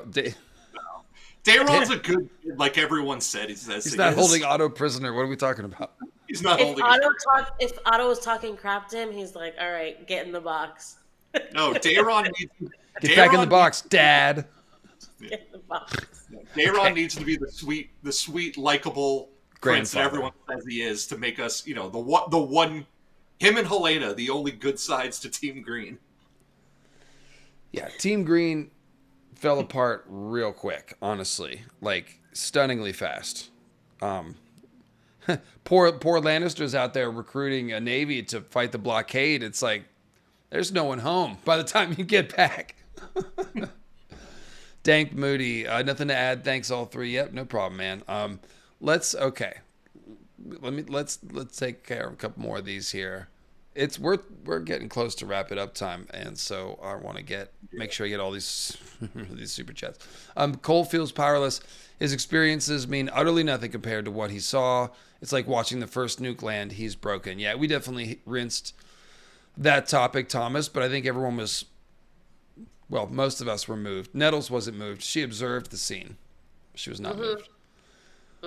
Hugh is a smith. Ulf hangs around in bars. Yep. Hugh is kind of like Gendry, and he has manners with Ned. Yeah, I see that. I see that. His being chosen as union rep could be for the hair. We're all on the same page with Hugh. He's got the beard care commercial locked down whenever he wants it. I love how much fun Ulf's actor seems to be having, and I'm very hyped to see how they handle his story in season 3. Yeah, totally leaning into it, isn't he? Yeah, Damon Greenman. Spoilers. Greenman doesn't mean potential order. I'm not sure what the question is, but we've discussed every angle of Damon and Green Sears today, so hopefully we hit it. I have a huge Helena theory, but can't afford it. Okay. They can't afford a paragraph-long super chat. I guess. I just put it in the comments then. Could Helena's dreams maybe more, because that way other people can see it and comment on it. Could Helena's dreams maybe be more powerful when she's with Dream? Well, they didn't show us that because of Dreamfire. Yeah, that would be cool, but they didn't show us that, so we're just filling in the blanks. Best scene of the episode? Well, that's what we just did. Do you guys notice Helena looks pregnant? I read that one. And no, I did not. Rhaenyra at Harrenhal, did she really talk to Alicent? I bet she didn't. No, that wasn't a dream. Alicent didn't beat dragons to Harrenhal. It was a misdirect. No, she was really there. Yeah, weren't they back at Dragonstone? Yeah, and that, yeah. Everything after that moment at Harrenhal was a dream. No, that's going too far with it. Scene of the week for me, Daemon hyping up the soldiers for war and declaring to the one true heir his yell was everything. That was a very powerful scene. I liked it a lot. Have you ever put a hot dog in a microwave? No. When Ulf talked of taking on Vhagar, he should have been told his dragon had no battle experience and asked if he had any. I mean, he said a lot of crap. You can't refute everything he said. I wouldn't be upset if season 3 was canceled for other stories. We have to wait 2 years for things that should have happened already. They told us the end. So it sounds like some sour grapes here. I'm not sure. You wouldn't be upset if season 3 was canceled? Okay. I would be. Do you guys think the Green Man was actually there? Yes. Summerhall is implied to be over a former Weirwood Hill, Whitehead. Weirwood Hill. That's probably a typo. The network's still connected below. Why was that spot chosen? Well, check out Michael Talks About Stuff. He put out a new video about Harrenhal, and he's saying that Black Heron was essentially trying to recreate a warded First Men castle using his own sort of methods, which is an interesting theory. Well, they're talking about Summerhall, not Harrenhal. Oh. I think they meant Harrenhal, because there's no implication that Summerhall is connected to Weirwoods, but they have talked about it. Summerhall is built at the junction where the Stormlands, the Reach, and Dorne meet. And it was supposed to be a celebration of Dorne being brought into the fold. But Weirwoods do grow in the Stormlands. They grow in the Rainwood. So it is possible that the site that Summerhall is built on might have Weirwoods around. But it's not implied. So I assume that he's talking about Harrenhal when he says it's implied to be over a Weirwood Hill. That he must be talking about Harrenhal. Whitehead, the network. Because that's never said about Summerhall. And they did say on this show, obviously, that Black Heron cut down Weirwoods to build Harrenhal. So I'm assuming that's what he was talking about. Where is Larry's... He says he meant Summerhall. What's that? Thomas Leonard's just responded in the chat, I meant Summerhall. Well, Summerhall isn't implied to be built over Weirwoods. That's not said anywhere, so I don't know where you got that. Where is Laurie's taking Aegon? He says bravos, but he's taking him, spoiler, And if Otto is with Lares, he won't be Kingsguarding when it falls. Won't be at King's Landing when it falls. I don't know where Lares is taking Aegon. He probably isn't going to get all the way to Bravos, so we'll see. I think that's Cheryl. I think it's one of those things where it's a minor bend in the plot. It'll ultimately end in a similar place to where Fire and Blood does with that. Aemond will not turn down a challenge from Daemon. No, he would not, certainly. I'm not ready to lose Jace. I wish it was after King's Landing. You're lucky I'm reading this after the spoiler section. Sending spoilers in the super chats, Amethyst dies. Well, they've given us more Jace than Fire and Blood did, so. Vhagar's slow turn, I got the impression that was reflecting Aemon's impulses. Same as Aemon couldn't get Vhagar to stand down attacking Luke and Arrax. I mean, Vhagar always takes a slow turn. She's huge, so Yeah. it takes her a while. I mean, I think that's pretty simple. Yeah, physics. But there was some hold me back action where Aemon's like, no, we've got to go. And Vhagar's like, rah. I could take Vhagar. If Aemond likes Helena, her apparent connection with Alice revealed in this episode seems like it could make his relationship with Alice more complicated, interesting. Well, we speculated about Aemond and Alice's relationship. I don't really think it has anything to do with Helena, but if you want to draw that line, I guess you can. Could Daemon be the Night King? No. The Night King, so first of all, the Game of Thrones Night King is not anything that's ever going to be expanded upon or followed up on. Like, they could have told us who that guy was that got tied to the tree and turned into the Night King. They did not.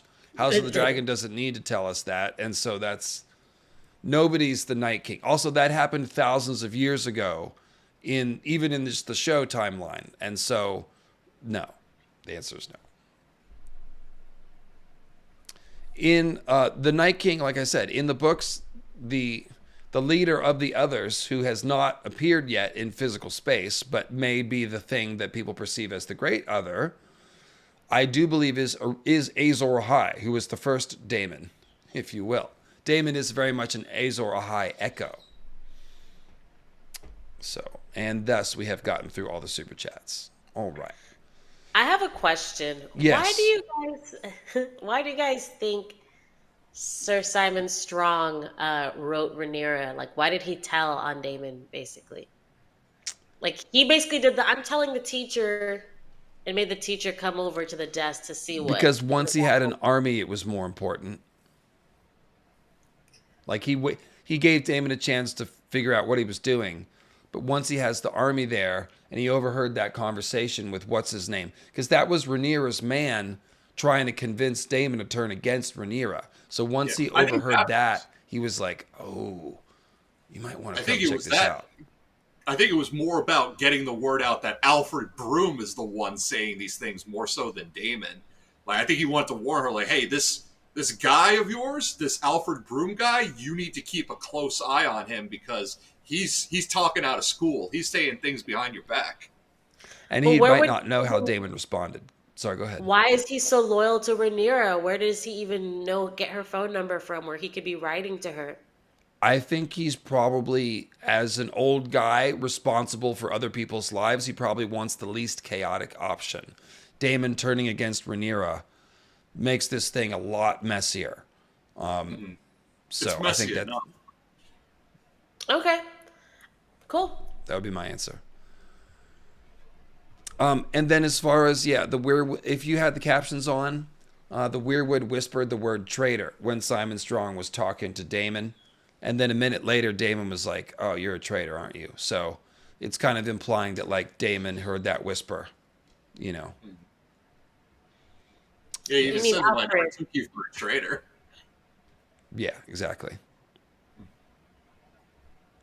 No, well, Thomas, I'm not saying you can have whatever theories about Summerhall as you want.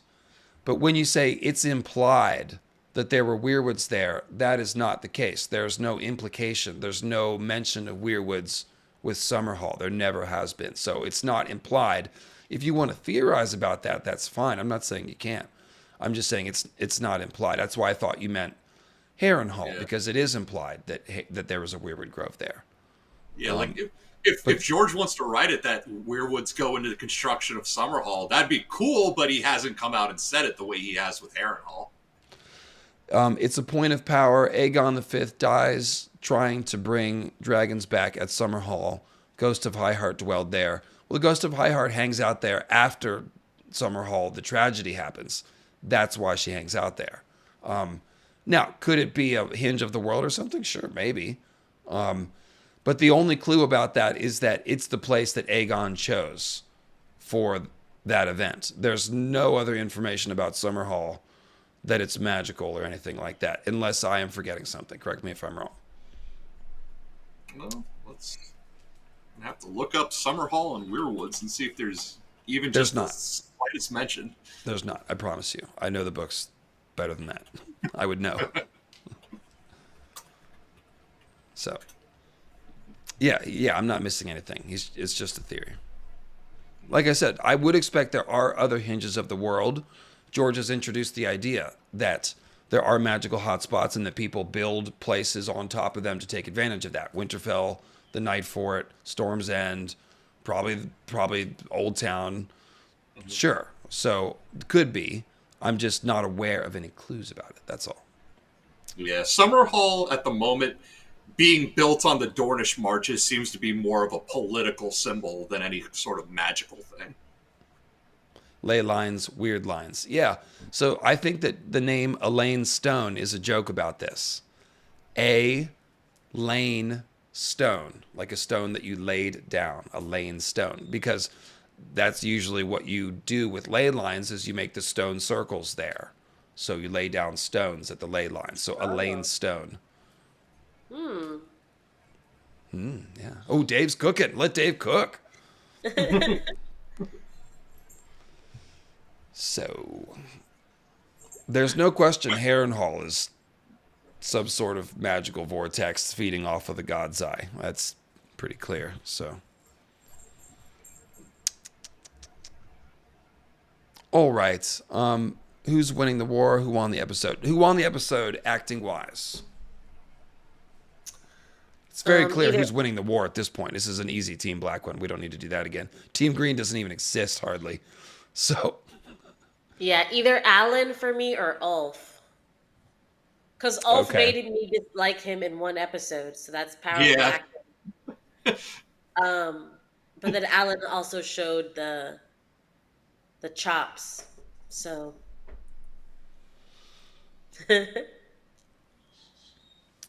Tim? I'm going to actually give it to Tyland Lannister's actor. He did a good job of really portraying uncomfortable situations.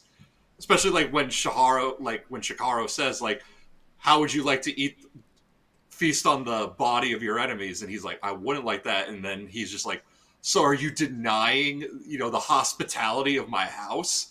And then Tyland has that look like, oh my God, are you serious? I'm actually going to have to like engage in cannibalism to secure this deal. Like, there were so many uncomfortable moments for Tyland to be put in. And he captured it so well. Like, you felt for him. Jefferson Hall as T-Land. Yeah, he had a bunch of variations on the name that we heard today. So, Girl Nettles, you're going with Abukar Salim, who played Alan? Or are you going Ulf. with Tom White, who plays Ulf? I guess I'll go with Tom White because, like I said, he changed my mind. Someone in the chat said the Mud. The Mud was a good actor. I thought that Fabian was really good, but if no one else is picking Abukar Salim as Alan, then I would pick him first. But I would What go about with Helena? Helena is my other honorable mention. Yeah, she did a great job too. Yeah, definitely not Phoebe Campbell with her 47 seconds of screen time. Who is I feel- Phoebe Campbell? That's Raina's actor. I have no idea Oh, what kind of actor they are. They have not had a chance. Three episodes of just running up that hill. That's all she's doing. Okay, now you're drinking water, but your motivation is that like you have a lot of turmoil, and so it's like really intense when you're drinking the water. Okay, go ahead. when they showed her shoes, I was like, "That's it. I'm out of here." Oh, No, her this is shoes like a are pitch broken. meeting thing. This is like a pitch meeting thing. Okay, so I got an idea for. So she's gonna be running around, and she's gonna find sheep. Uh huh. Okay, and she wants a dragon. That's her motivation. She doesn't have a dragon. Uh huh.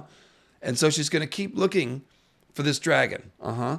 And so like it's gonna be 6 episodes, and she still hasn't found the dragon. Well, why not? Well, because it's like okay, Yeah.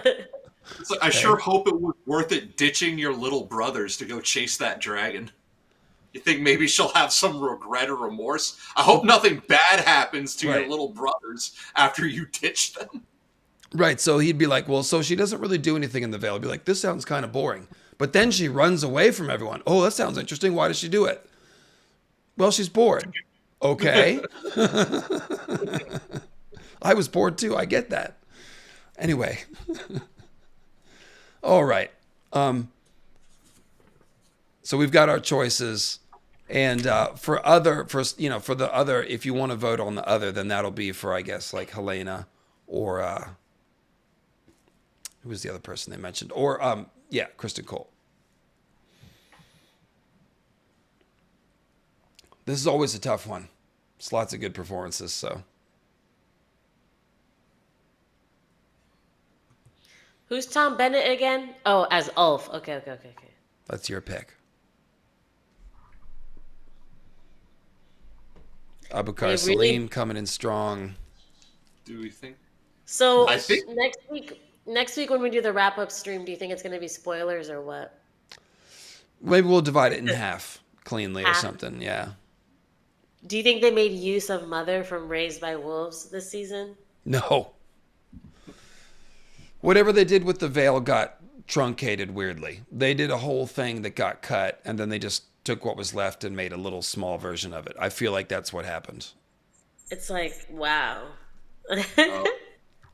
Uh, do you think the boys left without her? Yeah, that's a good question. Is that boat gonna wait for Raina to come back from whatever she's doing, It or was are like, they where's leaving? Ray? I don't know.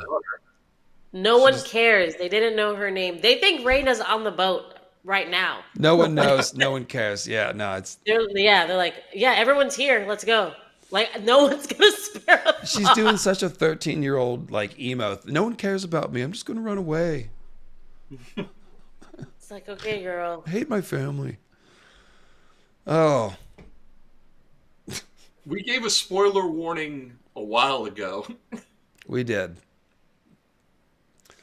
We did. We need to have an icon that I put up on the screen when we're doing spoiler talk. I will Yeah, do that next time. So that'd be people good. know. Yeah. We haven't talked Raina, about the monkey. There was a monkey. That was cool. yeah. Raina is in the boat. That's why she is Nettles. Everyone thinks she's dead. I don't know what you mean by she's in the boat. We just saw her. She's not on the boat. No, they just miscount it and think she's on the boat. Raina's having weird dreams. She's not actually there. None of this is really happening. So this is all a Brand dream. Brand's going to wake up at the end of it.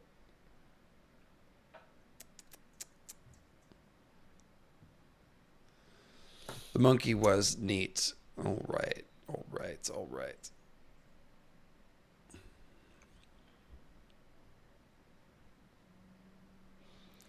I think Nettles is not dead. I honestly think Nettles will be there next season. I really do. I really do. Okay. Okay. Call me producers. I don't know. I mean, because to give Raina Sheep Stealer means having to rewrite her ending. Just I seems think- like Well, Yeah. they don't have to. Since we're talking about spoilers, you could hatch an egg and not bond with it. She could have Sheep Stealer as her dragon, and then she, at the end of everything, she hatches Morning. She could. She never rides Morning. True. well, that's because Morning's a little baby. I think the well, Right. that's well the Daenerys symbolism. hatched 3 eggs and only rode 1. Well, I think because of the symbolic. No, wait, she does fly Morning at the end of Fire and Blood when. She hatches Morning. It's kind of like a symbolic. If that's the egg she's been carrying around her whole life. Pathetic. And so I mean, at the symbolic- end of it, it hatches to be a symbol that like there's hope, I guess. Yeah, chat. Tell me if I'm wrong. Does Reyna ride Morning at all in Fire and Blood? Because I forget. But definitely Someone said she does. the big She does symbolic right. aspect. I'm saying the important symbolic aspect of Morning is that it's an egg that hatches after the war is over. So it's supposed to be like that last glimmer of hope for the Targaryens that maybe the dragons will come again. Like that's more. And Damon even threw out there like it's always darkest before the dawn line, and dawn is morning, and yada yada yada. But yeah, morning is supposed to be like that last glimmer of hope. I think they are I just. was wrong. I was wrong. The chat is saying she does fly morning, specifically after Daenerys and Aegon's wedding. I thought that she did too, but not until later, right? So they could still use that plot. I don't know. I think they're just killing time with Reyna, and that they're still going to do Nettles next season. They just scrapped whatever they did with Nettles this year and stalled, and that we're going to see it next season. I really think so. But hi, everyone, my fellow countrymen. Nettles, did you all notice Sir Strong with the drip? He had lingering look when he announced that Tully had died, and now today telling Rhaenyra about Daemon. I don't know. A lingering look. I'm not sure what you mean by that. I guess just saying that, hi, my fellow countrymen, because we're both from Haiti. Haiti, stand up. No, but she's saying that maybe Sir Strong is maybe up to no good. Like in the last episode, he was already on to the fact that um, Alice had killed Lord Tully, and now on this one, he's the first one to write to Rhaenyra to come and see. So that's what I'm getting from it. Yeah, I mean, I really read him as somebody just trying to like steer things to the least harm as possible. So, and actually, I think Alice is more or less doing the same thing. So yeah, there's so our poll, Abukar Saleem running away with this one. Shout out to everyone else that's running. And guys, I'll be honest, I'm about done listening to Cleo throw a fit in the other room, and it's been about 2.5 hours, 3 hours actually. So 3 hours. What? 3 hours? Oh my 3 hours. gosh. So we Time will come back flies. with next Sunday with the season review. We'll do some prepared notes on some things we want to talk about the most. Maybe we'll do some rewatch action. We'll see. But I will go ahead and call that for the normal Sunday time for me, which Yeah. is 3 Pacific, 6 Eastern. So a little earlier in the afternoon. Back to normal. And time. yes, we're gonna go free Cleo. So love you guys. Thanks for all the super chats. If I missed any question or super chat, put it in the comments below the video. Hey Daisy, thank you. Appreciate you. And yeah, we'll see you next Sunday to put a bow on this thing. So lots to talk about. I want to look at a lot of this stuff again too. Some of these visions. Yeah. So take care, guys. See ya. Bye. Thank you.